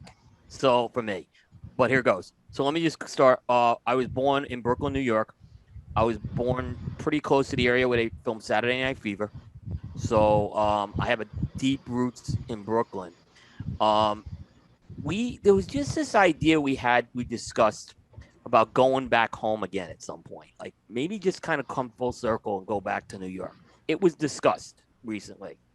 It's an intriguing idea at some point to move back to New York. So I'll put that on the table. North Carolina, I'm outside the Charlotte, North Carolina area. I absolutely love it here. I've been down here 13 years this month, and I don't regret moving down here for a second. Now, the vacation one, Florida is the one everyone knows, right? But I've also talked a lot about Flagstaff, my love of Flagstaff. Mm-hmm. And then there's this joke where every place I visit, I want to move to, right? So I visited, like, when I was in Denver with Dojo, I'm like, this would be a great place to live, right? When I went to Stockholm, I'm like, I would like to live in Stockholm, for a while. It's like a really cool city. And the list goes on and on with these places, right? Dallas, I've been to Dallas. I love it there, right? But I'll keep that. Everyone knows I want to go to Florida, and if I would have that opportunity, I would go tomorrow. So I'm gonna pick going back to New York. Ultimately, it's not really practical. It would financially not make a lot of sense for me to go back to New York at this point in my life. But I was intrigued by the idea of going back. I understand it was. There's something that was very intriguing to just go back to the old neighborhood where it all started. So I'm going to say, my birthplace. All righty. I think that's everybody except for me. So I'll go ahead and kind of round this out. So I was born and raised in El Paso, Texas. Spent 18 years of my life there, and then left for college. And then now I currently reside in Euless, Texas. As I just mentioned, my family and I are planning a move, but we'll still be in the Dallas-Fort Worth metro area, maybe just on the outskirts. And then I have the same sickness that Coop has, because everywhere I vacation, everywhere I go, I want to live. I definitely do the same thing. Yeah. I mean, when I went to Hialeah Gardens for the first time at the Espinosa headquarters, I wanted to move there. We had an evening at the Botanical Gardens there, and I was like, this would be a cool spot to take my wife on dates or take my family during the day and stuff like that. And I mean, I wasn't fond of the traffic in Miami. I hear that, but I mean, other than that, I just thought it was wonderful. And to get media noche whenever I want, I'm all about it. But I have the same sickness that Coop has. So, but my favorite place that I've vacationed is definitely with my wife, going back to her birthplace, which was Germany. My wife was born in Germany, and we spent a week in Germany, kind of set up shop in Heidelberg, and then went to various locations all around the country. But Heidelberg was just awesome. I mean, great little cigar shops planted here and there, great coffee and beer gardens. We went during Christmas time, so I have to suggest that anyone, if anyone loves Christmas, you do not love Christmas as much as Germans. It is a fact. You will need to go to Germany during Christmas time, and you will experience that, and you will know what I'm talking about. It was just epic. They appreciate it because they have more Krampuses than we do. I guess, but it was just absolutely phenomenal. But so I had a physics teacher in high school. His name was Chip Burrows, and the guy, look, for all intents and purposes, he was the world's biggest dick. All right. He really was. And he was an absolute jerk to most people, but he was beloved by a lot of students for a reason I still couldn't understand. But one thing that I took away from Mr. Burrows, he had a great quote that I absolutely love, and I take with me everywhere I go. It was that happiness is El Paso in your rear view window. And I have no problems with my hometown. If my sons grew up and said, Dad, I'm moving myself and my family to El Paso, I would not be disappointed. It's a great place to raise a family. It's really, multicultural, and it's much to, people's surprise, because they think of the issue across the border. It is one of the safest cities, if not the safest city in the country, believe it or not. Crazy to think about, but it is. So I mean, it's not a problem, but I have to agree with my former teacher's sentiment that happiness is El Paso in the rearview window, and I would absolutely kick my hometown to the curb as far as never wanting to live there ever again. So I'm good with that. But gentlemen, thank you so much for participating in tonight's One Must Go. I thought that was a little fun exercise considering how well traveled everybody is. I was really excited to hear everybody's answers, and I like Luciano's answer. He wants to live someplace he hasn't been. So yeah, I like that answer too. It's good. Yeah, it's good. Hey Bear, you know one thing about Germany though, right? Clark Griswold would really like to visit the Germany. Oh, stop it! Just stop right now. Good God. Wasn't gonna escape that for the show, was I? Listen, never. He did. He had a great time there. I'm sure he fucking did. But I would probably change my policy and move if Clark Griswold moved to Germany along with me. I would just say that much. That was our One Must Go segment. As always, it's brought to you by United Cigars, featuring La Giana Havana distributors of Jose Dominguez, Bandolero, Garofalo, and the highly acclaimed Atabey and Byron lines. So smoke one today and start living united. So, gentlemen, I broke for a second as Luciano and John popped off. And again, I can't thank you all enough for joining me tonight. And it's my pleasure to feature tonight's nonprofit or charity to feature. And as always, each week, my wife and I will be making a donation to this organization later on. But I'm going to go ahead and pull up Coop's story on this particular foundation, which was the Ace Prime Foundation. It was started earlier or late last year, rather. And go ahead and pull this up here.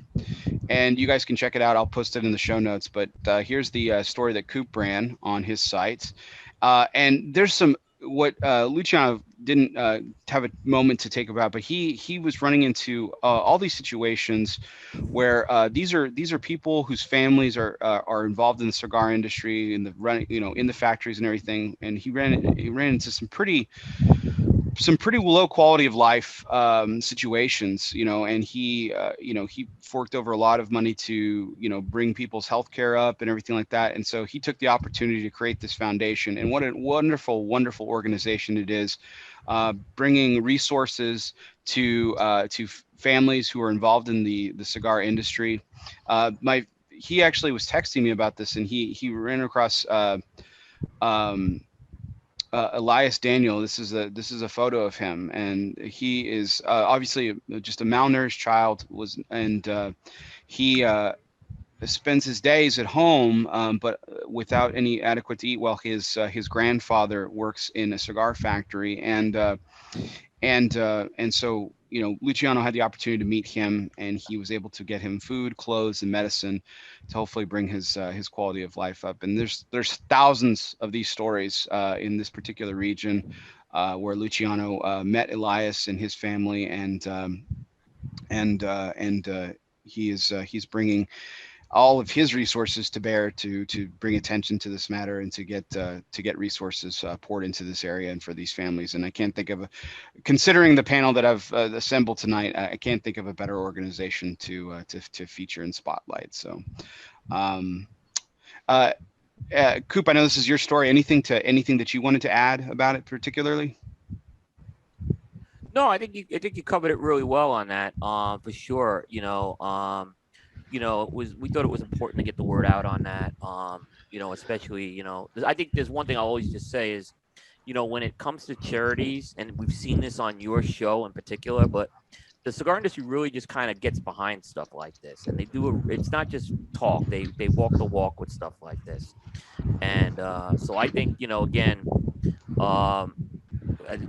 hats off to Luciano on this. I think it's a great thing he's doing. He's very committed to this, as you heard beforehand. So this is something he really believes in, and I'm happy to kind of support him on those efforts however I can. Awesome. Thank you. Anyone who wants to consider donating, like I said, I'll put it in the show notes, but I did put it in the chat. Great organization, head up by a great person in Luciano. And if you please consider donating. It's a fantastic organization, and I can't wait to talk a little bit more formally with him about it and this new organization that he's planning, this tobacco university that he's starting. That's also something that's really great. So really awesome stuff there too. So the next topic that I wanted to bring up, gentlemen, again, was basically the way that the industry is trending. So we've talked a little bit about the last year and how we've all noted that the industry has really come together in a unique way, and a lot of industries didn't experience this, but a lot of the companies that were represented tonight and the industry as a whole, I think, and you can certainly weigh in on this, guys. But I think it thrived. I think it thrived during the pandemic. I think that it was an unusual situation, kind of a magic elixir. Companies weren't having to expense as much on travel. They were able to reinvest in their companies and everything. But I'm interested to hear where you think, and we've kind of talked about a little bit about this issue with, the Dominican Republic finally getting up to full capacity just in the last few days and things like that. But where do we see the industry going a year from now? Do we think that the cigar industry is operating pre-COVID level in terms of capacity and output, or where do we see the industry trending? So Hector, since you're the lone representative of a cigar company, I'll pivot to you here. Where do you see the industry as a whole? And if you want to comment on Espinosa Cigars, that's fine too. But just from your perspective, where you sit. Well, I'm going to tell you, we have no idea where the industry is going to go in a year. You have to understand the massive COVID, and this sounds awful, and I don't want it to sound that way, and I don't want you to think I believe that way. But for the cigar industry, this pandemic blew away numbers from the year before that were ridiculous. Having people at home, working at home, who were smoking now 2 times, maybe 3 times as many times as often as they were before. The cigar sales are through the roof. So much so that, as we talked about earlier, all of us are facing backorder situations. There's a couple of things that concern me. One is the recent influx of people who have tried to get back in the cigar industry because they think it's another boom like there was, back in the 90s and the early 2000s. Guys who weren't in the industry for several years have tried to get back in, trying to ride this wave of popularity. We hear all the time about all these new chinchales that are opening up in Nicaragua, all these little cigar factories that have popped open. 3 last week, from what we heard, from what our guy told us in Nicaragua. 3 in the last 2 weeks popped up in Nicaragua, which puts the strain on the tobacco growers, on the wholesalers, on guys who are trying to get to, who need to get tobacco. So where will it be? I don't know. A lot of these guys, you hear whispers that there's going to be a tobacco shortage. Is there going to be a shortage of tobacco? Tobacco's going up. It's one of those things. Will demand outpace supply. Now, I have a feeling that, like in all things, water will find its level. Guys who have tried to get back in this industry will see that, that they're out of sight, out of mind. Maybe the fact that there were a lot of back orders and there were a lot of companies that couldn't satisfy orders left little holes for these companies to pop in and start selling cigars and try to make a name for it. But what happens when things level off again? We don't know. I mean, we really don't know where we're going to be a year from now, where we're going to be 6 months from now. We can only hope that the trend will continue, but I don't think it can keep the pace that it's grown at in the last year. I mean, we talk about how well the cigar industry has done, but look how well the liquor industry has done.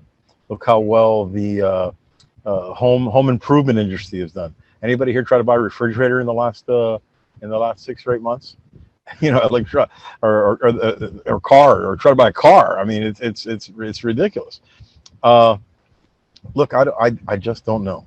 I know that we didn't have Laranja wrapper. We didn't have any wrapper we couldn't make Laranja for probably the last 4-5 months, we haven't had any wrapper. We haven't had any production of our staple cigar, our first big cigar as a company, as Espinosa Cigars.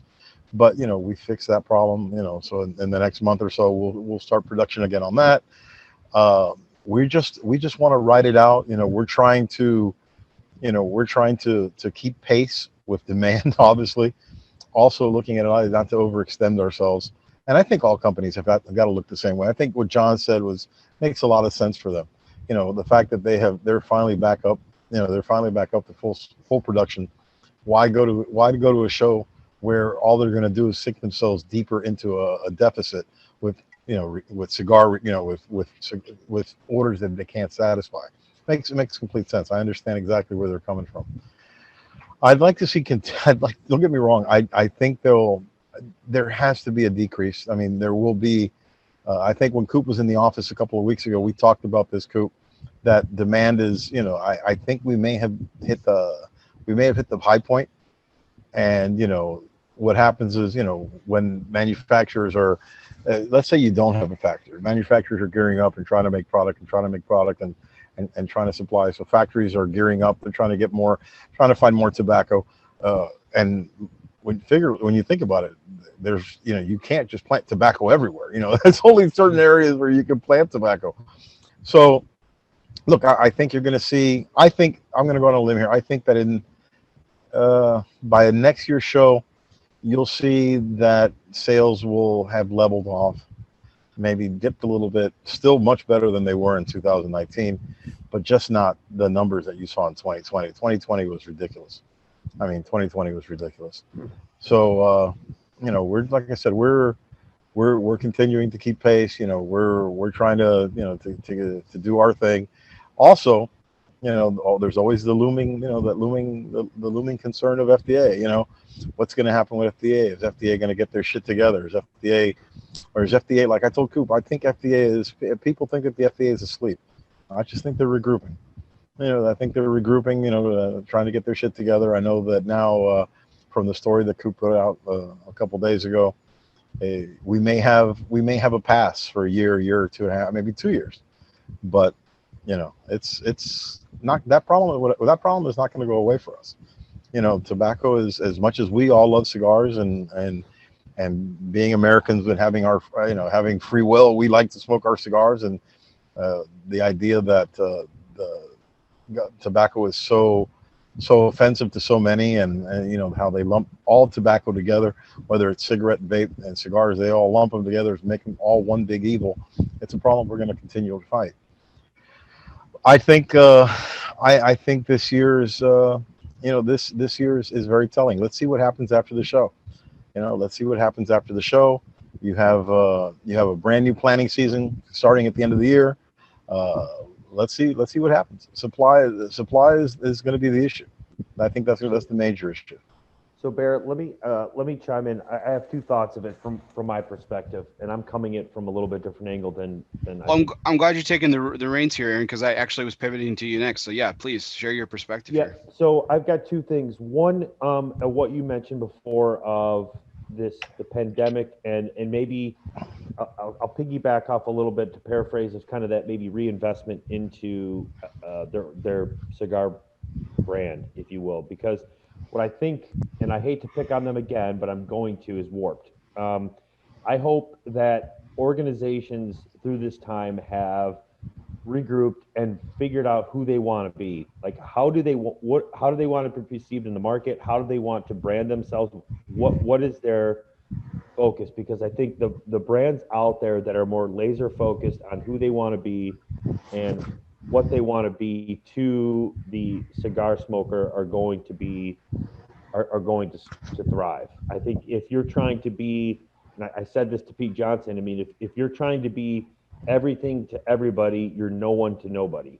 So I think you have to be focused. And the second piece that I think, and I'm hoping that the pandemic is done for organizations, or I should say to the retailers, is not only to get more brand awareness, but the online presence, right? So I think a lot of people rest on their laurels because they've got a lot of repeat clients, and that's their foundation. That's their bread and butter, to have somebody that comes in day in, day out, kind of picks the same cigar, same two, whatever they come in, and that's their ARR, right? That's their recurring revenue. But the cigars, like what Mike talked about from Cigar Hustler, the ones that were more proactive, they got a bigger online presence that are catering to folks that maybe don't live in an area, like myself.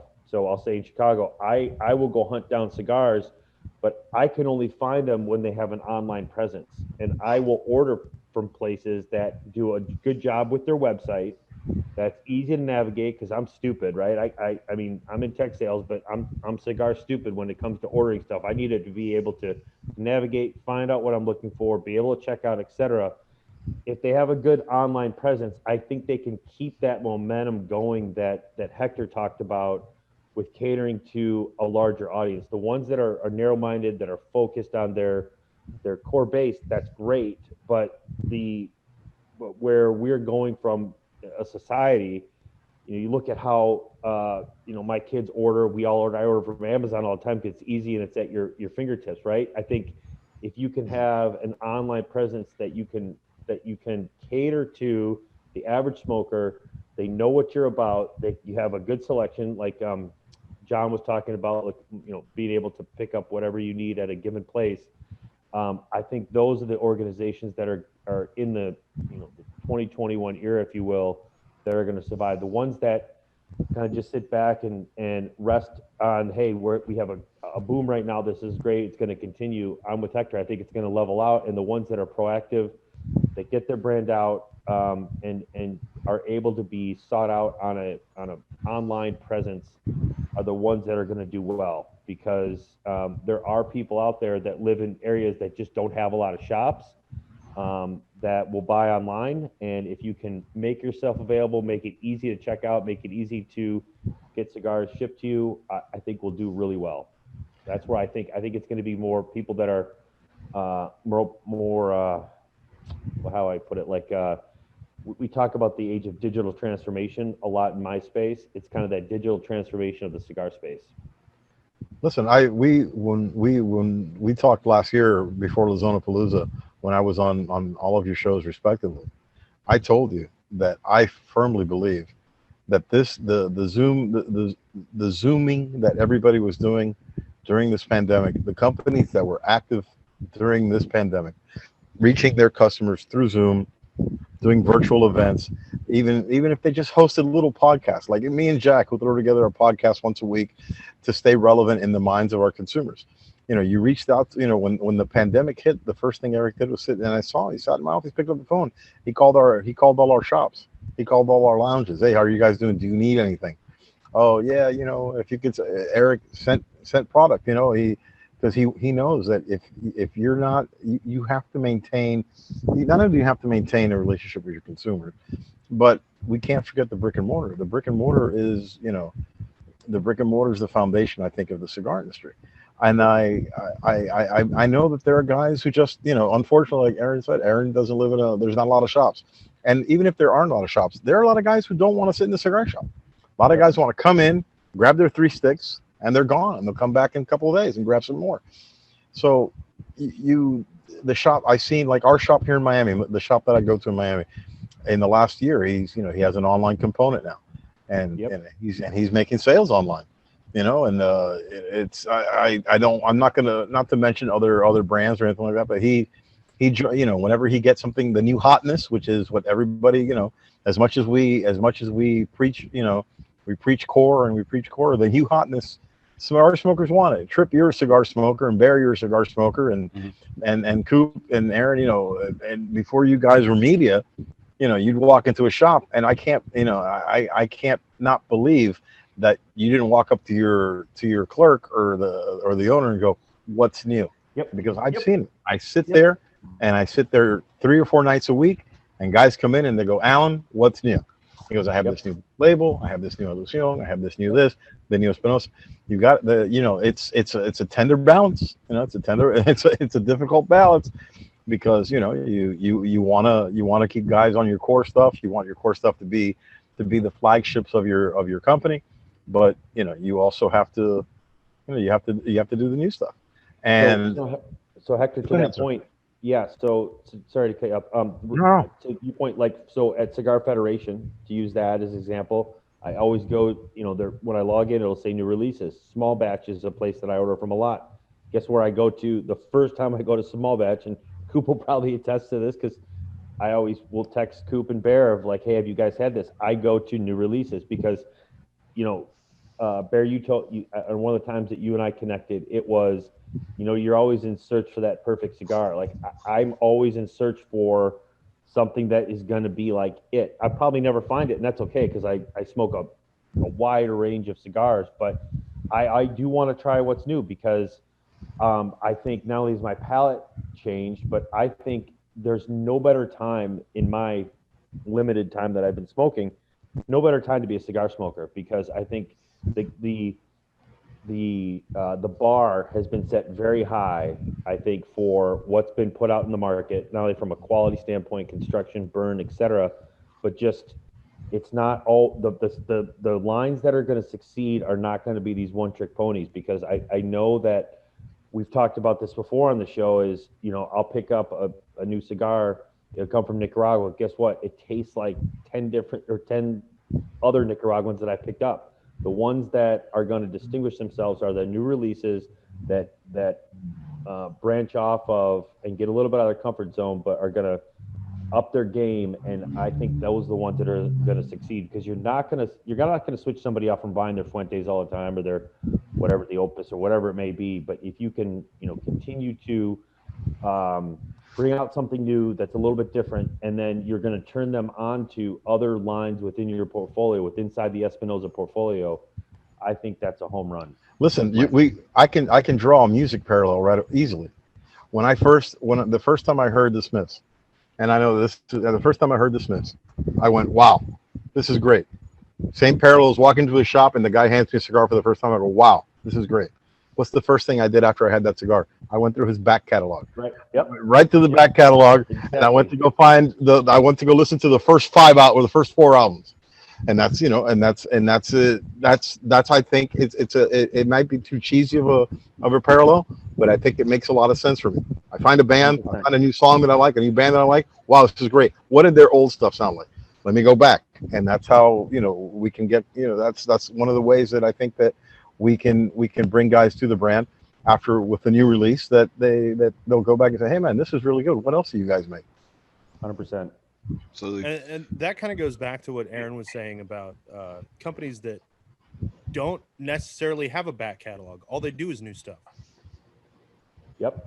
They don't have that, like, you try it and you're like, oh, that's really good, I'll try the next new thing, but you're not building like a customer that is going to go back through and discover the old stuff and find things that he really likes. Well, and if it's a company that does limited stuff, and you know, there's no concrete timetable on when that stuff's going to come out. When does A, B, and C come out? Oh, he might make it in 2 years. You know, that's you might lose a sale. You might not. You might lose. Hector, I can't believe you're calling Viaje out like that. Right on Bear's show, I can't believe you're calling Viaje out like that. Wow. Maybe he thinks I want a job or something. I don't know. So yeah, I'm a little bit different on that though, because like, you know, all of us here, we need to try the new stuff because we all do reviews. So and everybody wants to know what the new stuff's like.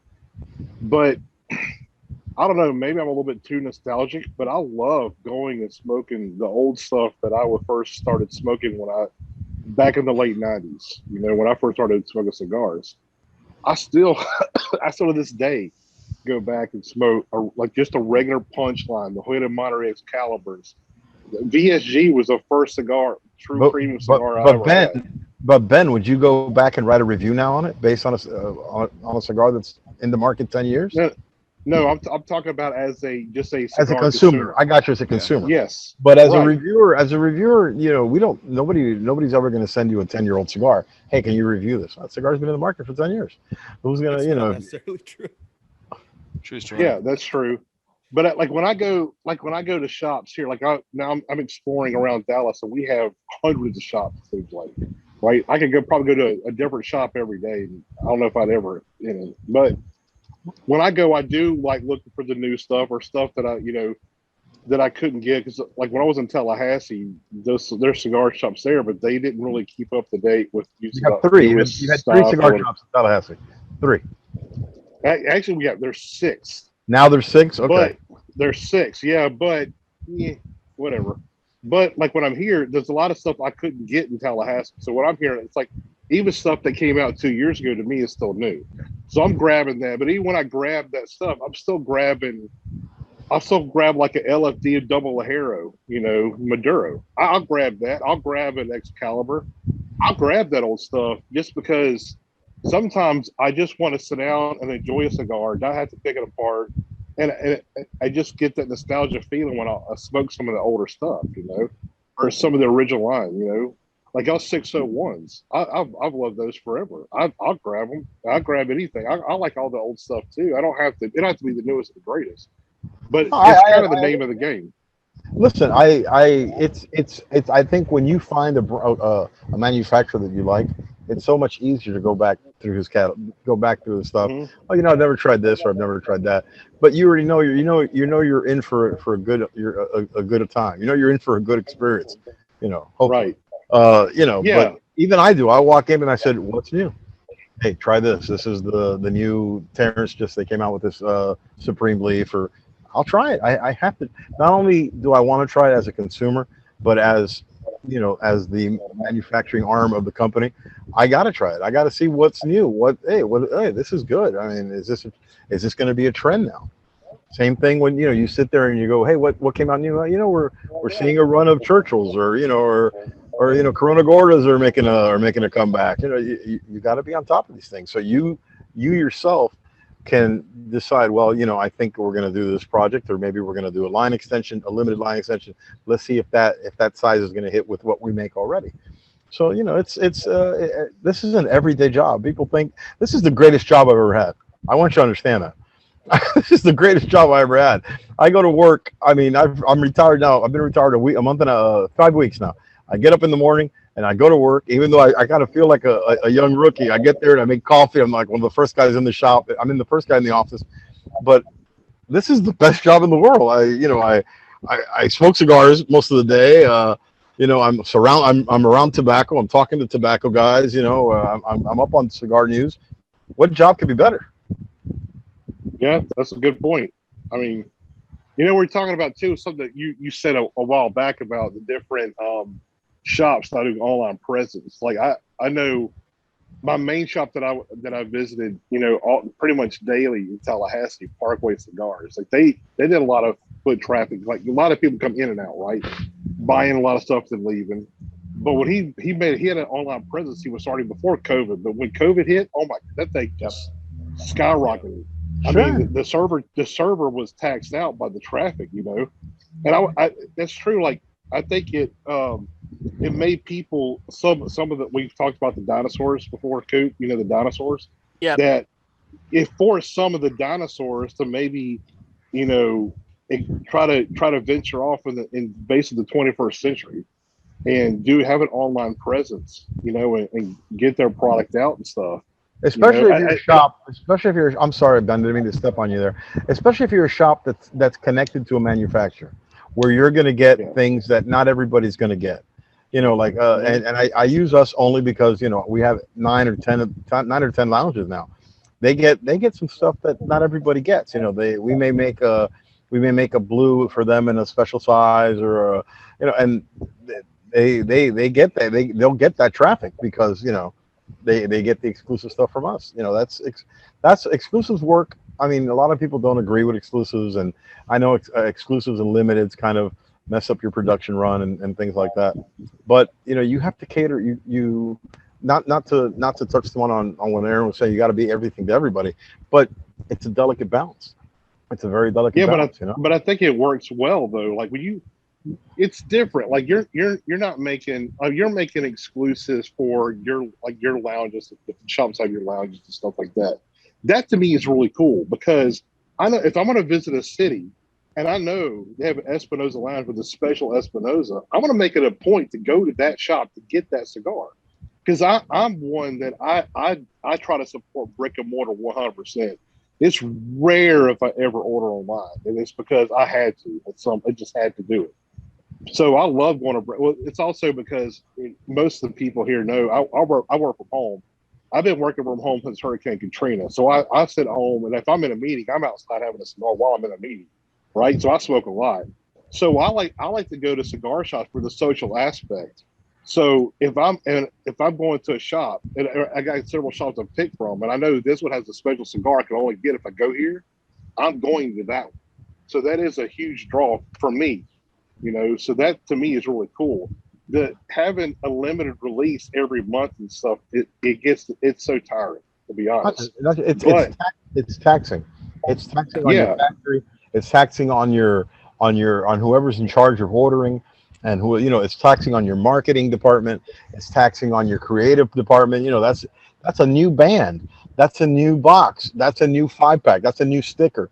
Do you know as bad as factories are, as backed up as factories are now? You should see what the box factories are how backed up they are. The guys who make cigar bands, they're backed up as well. I mean, everybody's backed up at the moment. It's crazy. Yeah. And I'm glad you said that, because a lot of consumers, just normal cigar smokers, don't know that. They don't know that side. They just see the side where, hopefully my shop will get this limited release, and they got one box, we can only buy one or whatever. And I'll be honest, it's kind of a pain in the ass for the consumer trying to chase down all these different limited releases constantly from all these different companies. But I mean, and I'll be honest, I didn't even think about it from your side. Like that is insane. Like I can only imagine what it takes to try to keep up with that and try to produce that. All right, I'll give you an example. It does create a burst of a buzz. But I'll give you an example. We're going to do let's call ourselves the Cigar Collaborative now. The 6 of us here, we are the Cigar Collaborative, and we want to make a cigar. We've just decided on it. So come back to me in a week with a name. And then after that, let's get together next week, the week after that, and let's come up with sizes. And then we got to come up with a scheme. Are we going to do a band? Are we going to put it in a box? All right. So we got the name down, because the name is the hardest part. Now we have to, I need blends. Hey, the factory, send me a couple of cigars. I'm going to send me a couple of bundles. Here are the blends I want. All right. That's going to be here in a month. Then we have to make sure everybody's together so we can smoke it. That could be a week from that. Now you're almost at 2 months now. All right. We like this. What sizes? I don't know. We argue for a couple of days on sizes. We agree on a size. Okay. I need, make me 200 bundles. And look, we want to make this affordable. So the consumer, so the consumer will be able, so we're not going to put it in boxes, which is going to piss off Coop. We're going to put it in 10 packs. We're going to put it in 10 packs. Mazzo, yeah. And with the beloved 10-pack Mazzo, we're going to have Cancel sell it. But all right, it's going to be 90 days. So now it's taken 5-6 months. And let's hope that there's not a production problem. Let's hope that the bands get here in time. Let's hope that the stickers get here in time. That's no problem. I got this all. We're going to call it the Bull Shark. It'll be a Corona Gorda with Ecuadorian Connecticut, San Andreas binder, and also Nicaraguan Dominican filler. Boom. That'll never get past our collective, because people don't buy double Coronas. And Corona Gorda. Oh, Corona Gorda. I'm sorry, because Bear might want a Lancero, and bro, Lanceros don't sell. And then a Mexican. We're gonna do a Connecticut, another Connecticut. These are the situations that you find yourself in. And let's say that you're almost done, and then you get a call from your attorney. Hey, you can't use that name because that name belongs to somebody else who made a cigar back in 1873. You can't make that. You can't use that name. These are the things that happen. They don't happen every time, but these are the things that can happen. Oh, by the way, hey, can you make me these? I need these 210. I need these 100 bundles. Well, hold on. I can't right now because I don't have that wrapper's not ready. That wrapper's not prepared yet. So it could be 2 weeks before they get on that. So now it's 90 days plus. Now it's 104 days. And then hopefully there's not a problem in Nicaragua. It's not, there's not a holiday or there's an upcoming election there that people are going to be worried about. Come September, close to October, because the election is November. There might be concerns because the last time, a couple of years ago, there was some civil unrest there. It had nothing to do with an election, but there was some civil unrest there. So you have all these little things that can really, you know, throw a fuck up the machine. You know what I mean? Yeah. Yeah, that's another Think nice about little it. peek behind the curtain. You know, So we like most thought people about don't know. doing that today. What day is today? Today is June 14th. June 14th. That means that we'll have them here for a December release. Nobody releases cigars in December. Nobody releases cigars because they'll get lost. It's Christmas time. Yep. You know, so Yeah. you know, all right, let's wait till January. We'll release it in January. So that's just, you know, just a small glimpse into the world. Which is pretty cool because you have a lot of people that think, oh, this is just some cigars that they had sitting on a shelf that they need to get rid of. So we'll just But wait a minute, do something with it. There's some manufacturers that do that. Let's not turn a blind eye to that. Yeah, they do. There are manufacturers that do. Coop, I want to get your take on this. Yeah, so actually Hector pivoted into an area I wanted to talk about, which is good timing. So, yeah, that situation in Nicaragua, we really have to watch this right now. That could be a big wild card. And I'm more concerned about if the U.S. government gets involved with this election, what this could mean. I mean, there could be a threat of an embargo again. I mean, that could be a realistic thing. I think I may be pushing the panic button, but if that election kind of goes haywire and we just kind of get involved with that, that's something we have to be very concerned with right now. If that actually goes that way, that could throw everything off. And Hector mentioned already just the civil unrest and stuff. We've seen what that's happened with it before, and that I think you're going to see. Like Hector, I think you hit it on the head. I think some companies are really going to try to get some stuff out before the end of the year, for sure. You have to listen. Yeah. You're hoping for the better. Yeah. You pray for the people in Nicaragua, the hardworking people in Nicaragua. You pray for things to go right. Yeah. You pray for transparency in the election and that our government doesn't get a hair up their ass and embargo or does something silly like that. But you have to prepare for the worst, you know? Yeah. No, you really do. It could be something we just don't know with that. The other thing I'll say on the discussion you guys were having is, and we kind of hit some of this already, I think you're seeing other channels to market that companies are taking than the traditional brick and mortar now. So you're seeing some companies that, you know, they're selling direct, and they're still wholesaling. I know, I get that. But I see some companies lately that they kind of look at the European model where, you know, how they distribute in Europe, and they kind of look at the U.S. model where you have these sales forces that have to cover large territories, and they're like, well, why can't we do it like in Europe and kind of distribute like that? And, you know, so you're seeing some companies that cut their sales forces, and I think you'll see you'll see some of that. I think there's other companies that are going full force with a sales force, like, you know, what Scandinavian did with Fords right now. So they're kind of going the opposite way right now. Listen, if we had to depend, manufacturers like ourselves, the ones who are our level, the ones who, I'm not going to use boutique anymore because that's kind of taken on a weird connotation. Right. But, you know, the middle tier factories like ourselves, especially ones who are making up who are filling a lot of the bulk of the shelf space in some stores. I mean, some stores, and maybe specialty is the right word, but, you know, I don't know if that's the correct word as well. Do you think that it would benefit us to be part of a large, you know, a wholesaling where we'll be stuck down on that list? Where are we on the pecking order there? You have to. I think the success of our companies comes from being at the trade show, and, you know, that one-on-one with the consumer that's never heard of you. Because there are some successful companies who don't have sales force, but yet they have visible sales. You know, the owner travels, or the co-owners travel, or, you know, they have an ambassador. We have to have that, because it's you know, it's very easy. It's and I give you the Miami model. This is the greatest city in the world if you're a cigar smoker. But if you like to smoke stuff that's not brand name, if you're not smoking, you got to fight.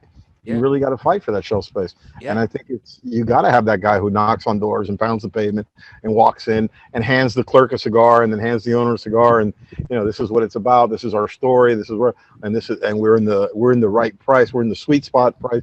And hopefully, you know, you have enough charm and the cigar is good enough that the guy will say, okay, you know what, I'll give you 2 facings here, or 3 facings, or whatever. And you start there. You grab some kind of beachhead and then work your way in the store. But if we had to depend on a wholesaler that is just taking orders, when does he get the Espinosa after the top 20, after the large, the companies that make 10 million cigars a year, after he's gone through that list of 15 or 20, when is he going to get the Espinosa?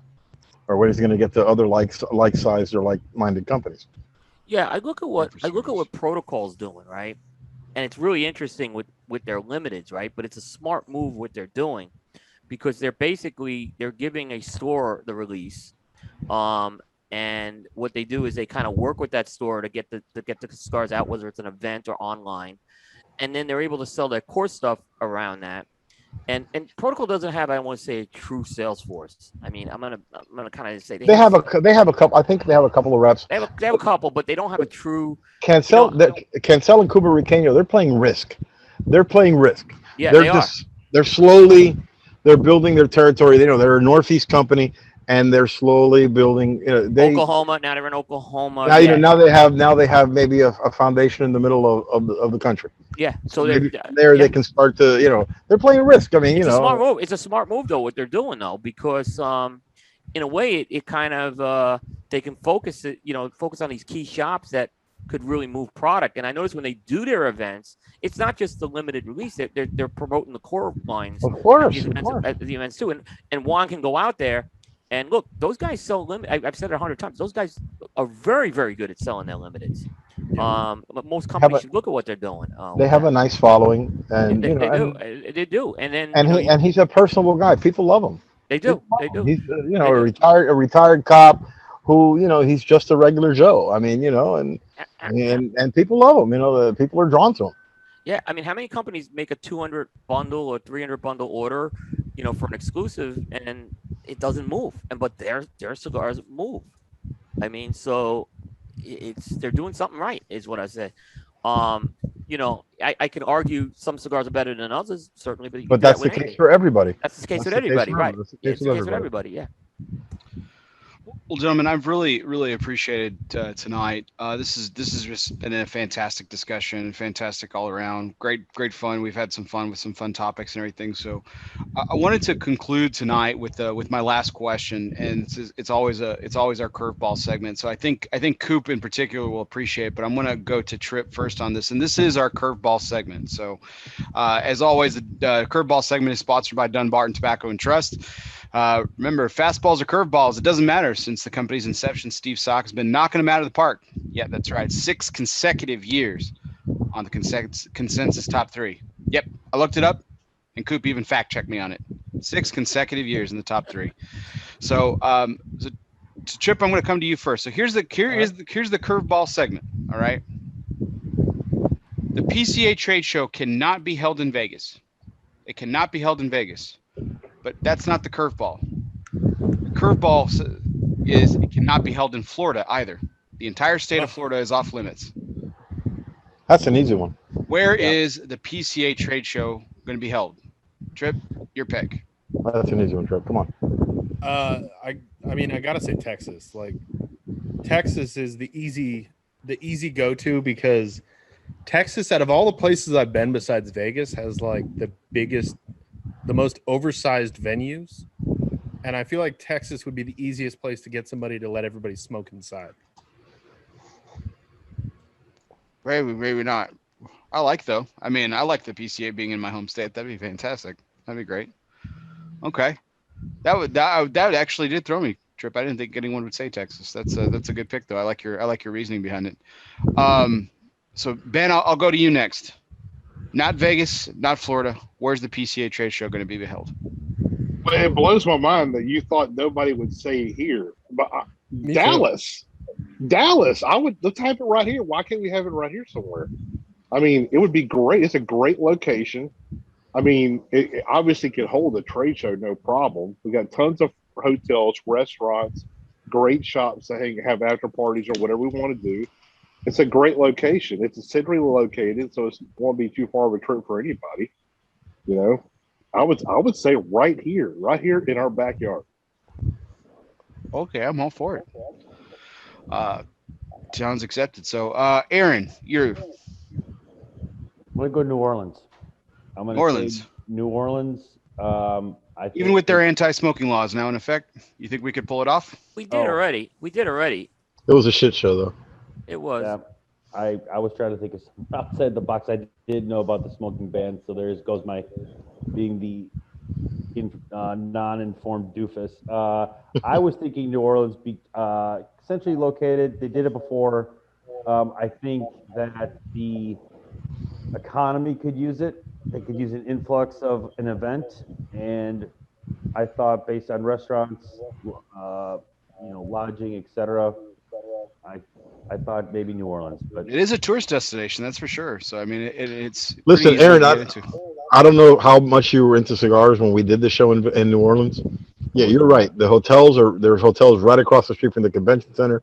You walked across the street to the convention center. Nobody realized how long that convention center is from where you walked in, a mile to where our thing was. Because we're at the very end, but we had so many problems with places to smoke. And then there was a couple of guys who got rolled because they were down. They were down where they shouldn't be, and taxi drivers didn't want to drive you anywhere. It was kind of a problem. It was kind of wrong. Hotels and food. Nobody complained about that. The hotels and food were perfect. Yeah, I can tell you, I would love to go back home, to be honest, and go to a trade show. I mean, it would be easy sell for me, but it's gotten more anti-smoking since our last trade show there. Like the new mayor, she hates any kind of smoking. Like it took forever to get some of the shops that have been there forever to be allowed to have smoking in their own shops. Like when she came in, she wanted anti-smoking everywhere, no exceptions, no nothing, even existing cigar shops. So it breaks my heart, but it's almost impossible to do it there now. Okay, well then I'll change my answer to Phoenix. I'll go to Phoenix. A lot of good cigar shops in front of Arizona. Yeah. That's a good one too. That's a great selection. Yeah, it's a great pick. It's got good golf for you too, Erron. So yeah, right, exactly. Well, my folks have a place in Scottsdale. When I go out there, you guys were talking about different cities that have multiple cigar shops. Phoenix area has got a ton of lounges, and they could probably host it there. So New Orleans is out, Hector. You already gave us the reasons there. What's your pick? Listen, I love the idea of Texas. I believe, from what I haven't heard anything negative about smoking in Texas. I think Texas would be great. However, if you could not find a venue, there's a 1A and a 1B. I think Texas is 1A. If you could not find a venue because of smoking and cigar smoking, I think any large Indian or Native American reservation there you go. as a casino would be fantastic. Because it encompasses what guys like to go to do in Vegas and do, which is to gamble and drink and eat. You could do that there. You could smoke anywhere in the casino.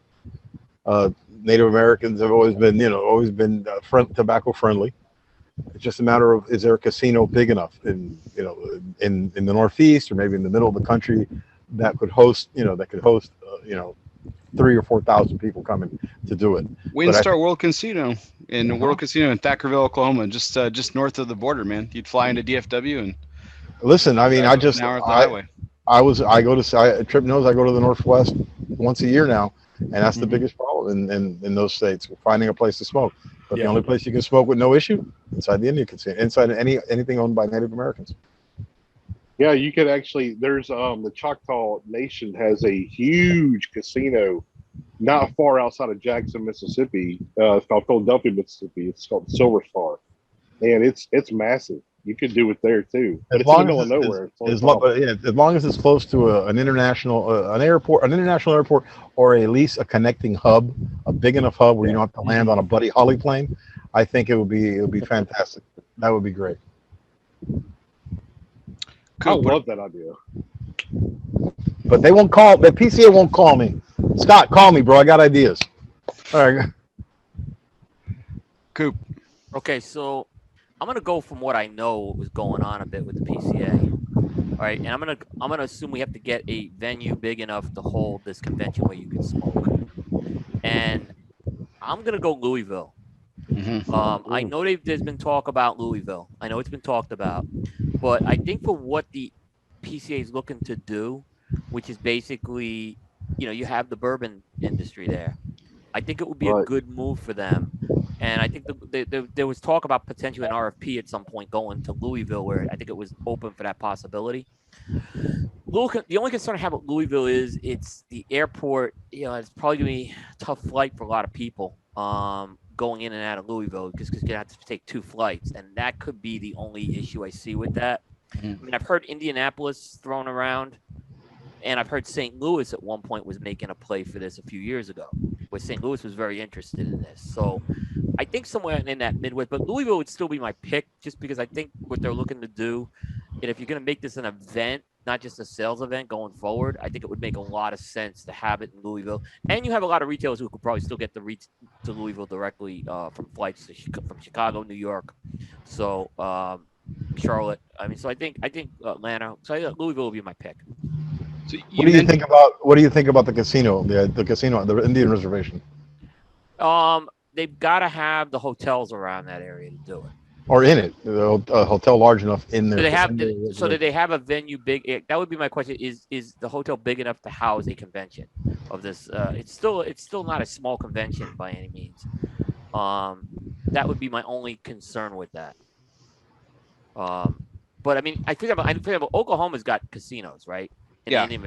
Yeah. But it's in Thackerville, Oklahoma, which is like really tough to get to, right? So that would you'd have to find an Indian reservation near a metropolitan area to do it. I mean, I think you only have one international airport in Oklahoma. It's Will Rogers, and I don't. Yeah, it's 3 hours away from Thackerville, though. Yeah. Yeah, but wow. Casinos are about Yeah, you fly into DFW, drive an hour up the road, up 35 to Thackerville. You could also an hour from Dallas. That's not bad. Thackerville's almost out by Fort Smith, Arkansas. So it's no, that's Durant. You're thinking of Durant. That's the other large casino. That's Choctaw. Okay. The problem I see is 4,000 Ubers driving an hour north of Texas. Yeah, that's a problem. Yeah, there's nothing else to do there. That's the only problem. Isn't there a big Indian casino in Connecticut? From what I understand. But Connecticut, Foxwoods. But I don't think it's that big, and I don't believe you can smoke in there. Cigar Fishing out pulled. They had big smoke there a few years, and they pulled out. Oh, okay. Yeah, so I don't know quite. I mean, that would, if they can get a smoking exemption, it would make a lot of sense if they could do it, because that's not a tough drive from Boston or Hartford to do it. Yeah. Even New York will be a couple hours, but. You mentioned it really briefly. Louisville's definitely my pick, but you mentioned it really briefly there, Coop, for 2 seconds. I'm wondering why Atlanta never gets mentioned in these conversations. It's the retail capital. Anti-smoking. It's the smoking issue. Okay. And very anti-smoking there. Yeah. Yeah, it's hard to smoke anywhere around there. You can smoke outside Atlanta, but a convention center, that's where it gets very difficult. I've been talking about Seminole Hard Rock for years, but and now they just built that new hotel, but I don't know. I never get to any further than just talk. Yeah. Orlando was as bad as New Orleans was. Orlando was just as bad.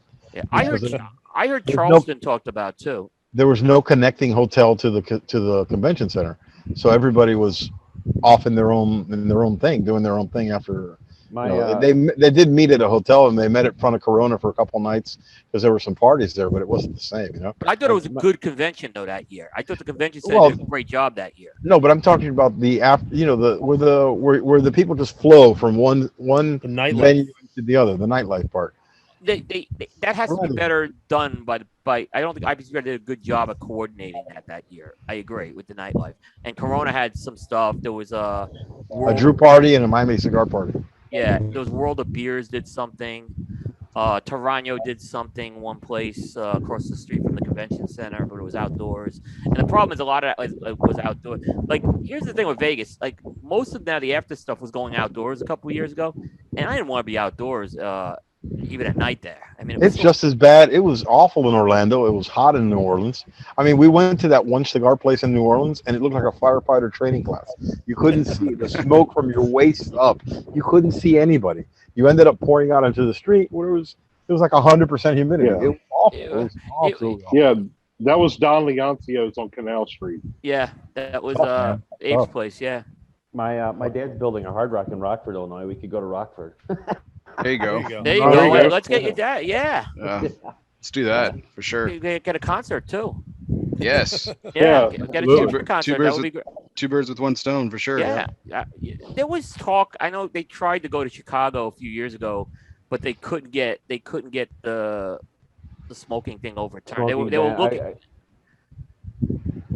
They do a pipe convention out there, but the problem is the biggest one in the world actually is in Chicago. Yeah, but it's still not big enough for the IPPRs PCA is what I was told. Right. Yeah. So I mean, going by all the stuff we're talking about that's required. Like if you think about where I'm from in Biloxi, Mississippi, right? The Coast Coliseum is big enough to house this convention.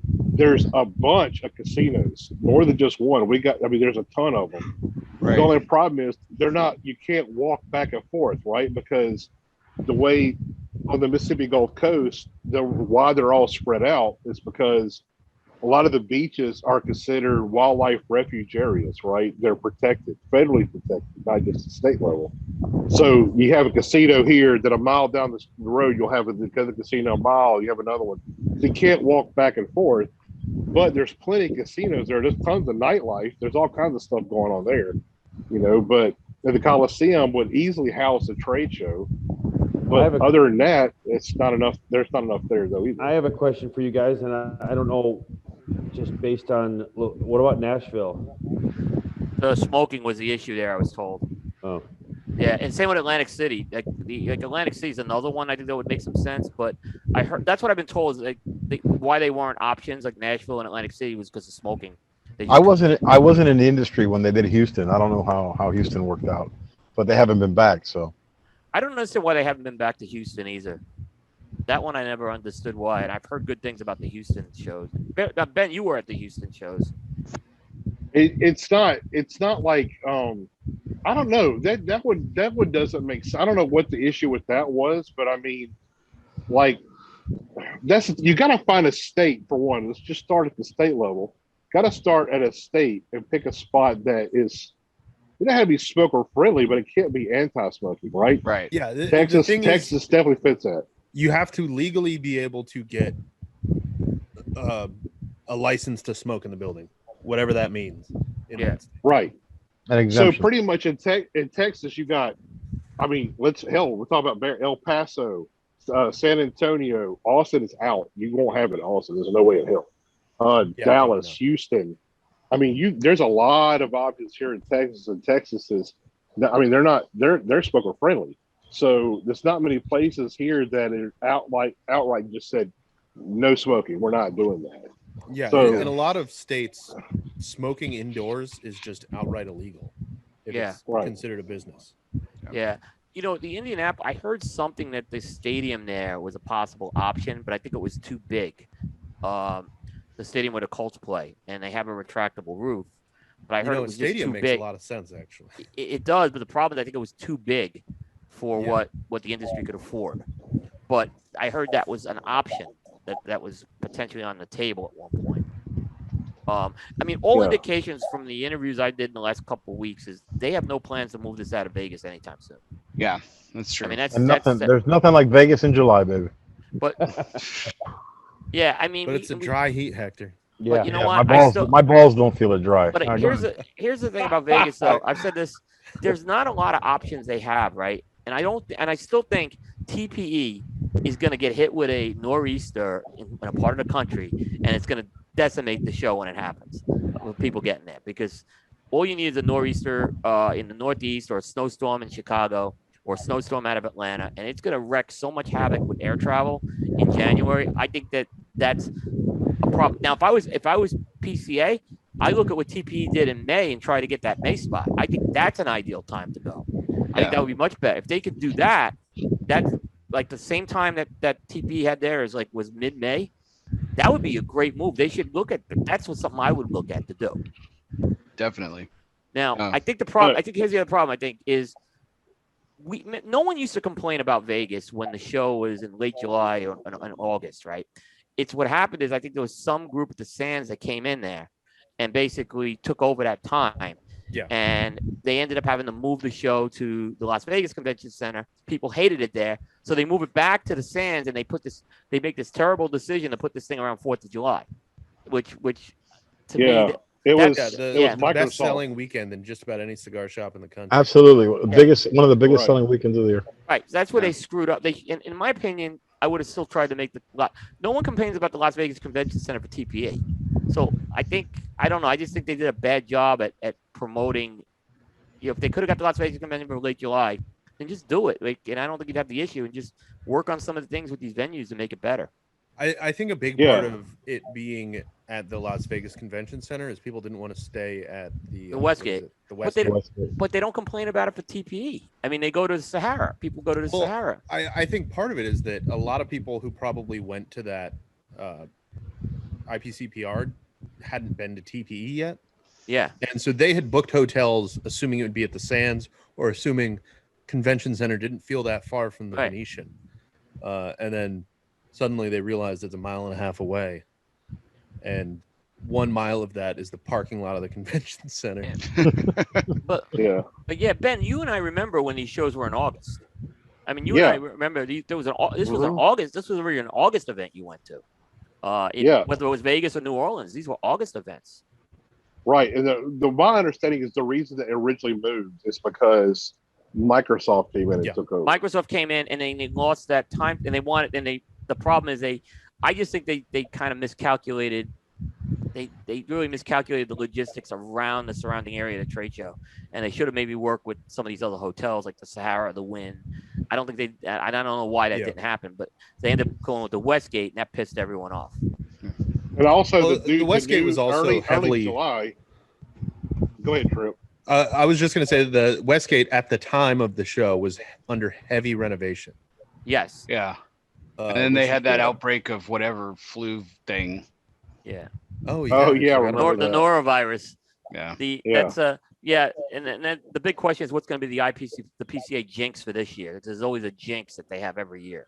Something always happens, like out of their control. They got to find a new bit though. They can't have another fire. They already did that bit, so they got to find something else. They got to. They've had norovirus. They've had COVID. They've had, I don't know what this year is going to be. It's like, but something's going to happen. It just never fails. The PCA cannot get a break. It seems like just something's going to happen. Well, it's probably going to be something stupid like Christian Iroa gets the first like $20,000 fine for smoking outside a designated area or something. Funny, came up with Scott. Scott didn't even want to talk about it. He's like, "Don't jinx me on this." It's like the other night. So yeah. Also, the other reason I heard that they moved it earlier was because actually it was a lot cheaper to have it earlier than when they did too. So it saved PCL a lot of money. Yeah. But I'm with Hector, and maybe because I'm a big fat dude. I'm sick of burning my ass up going to these trade shows. I mean, I'll never forget the first Vegas trade show that I went to. The first day I walked to that walkway going across the highway there.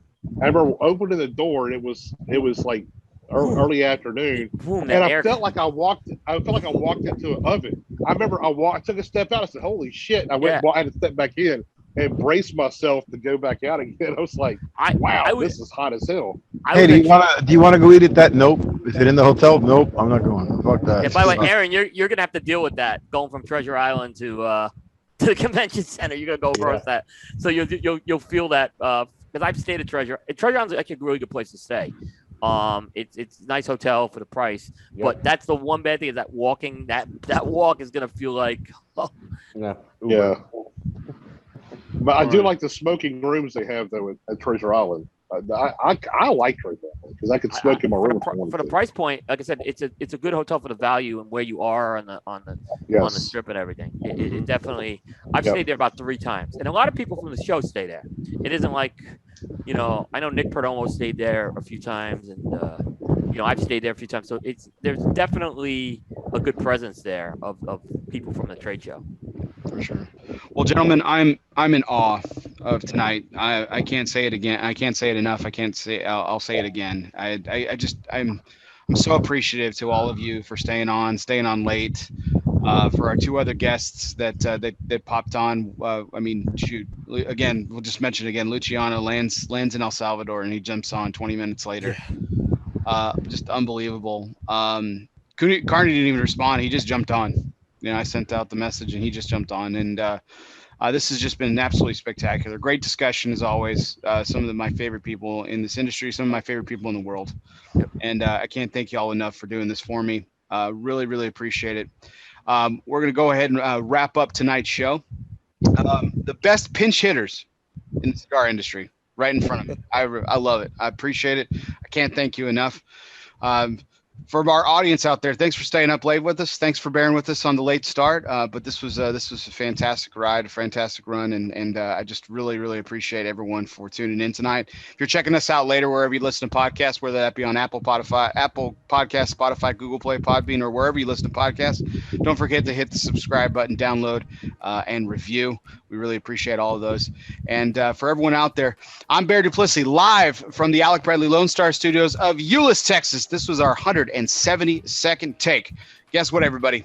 We'll see you next time. Later.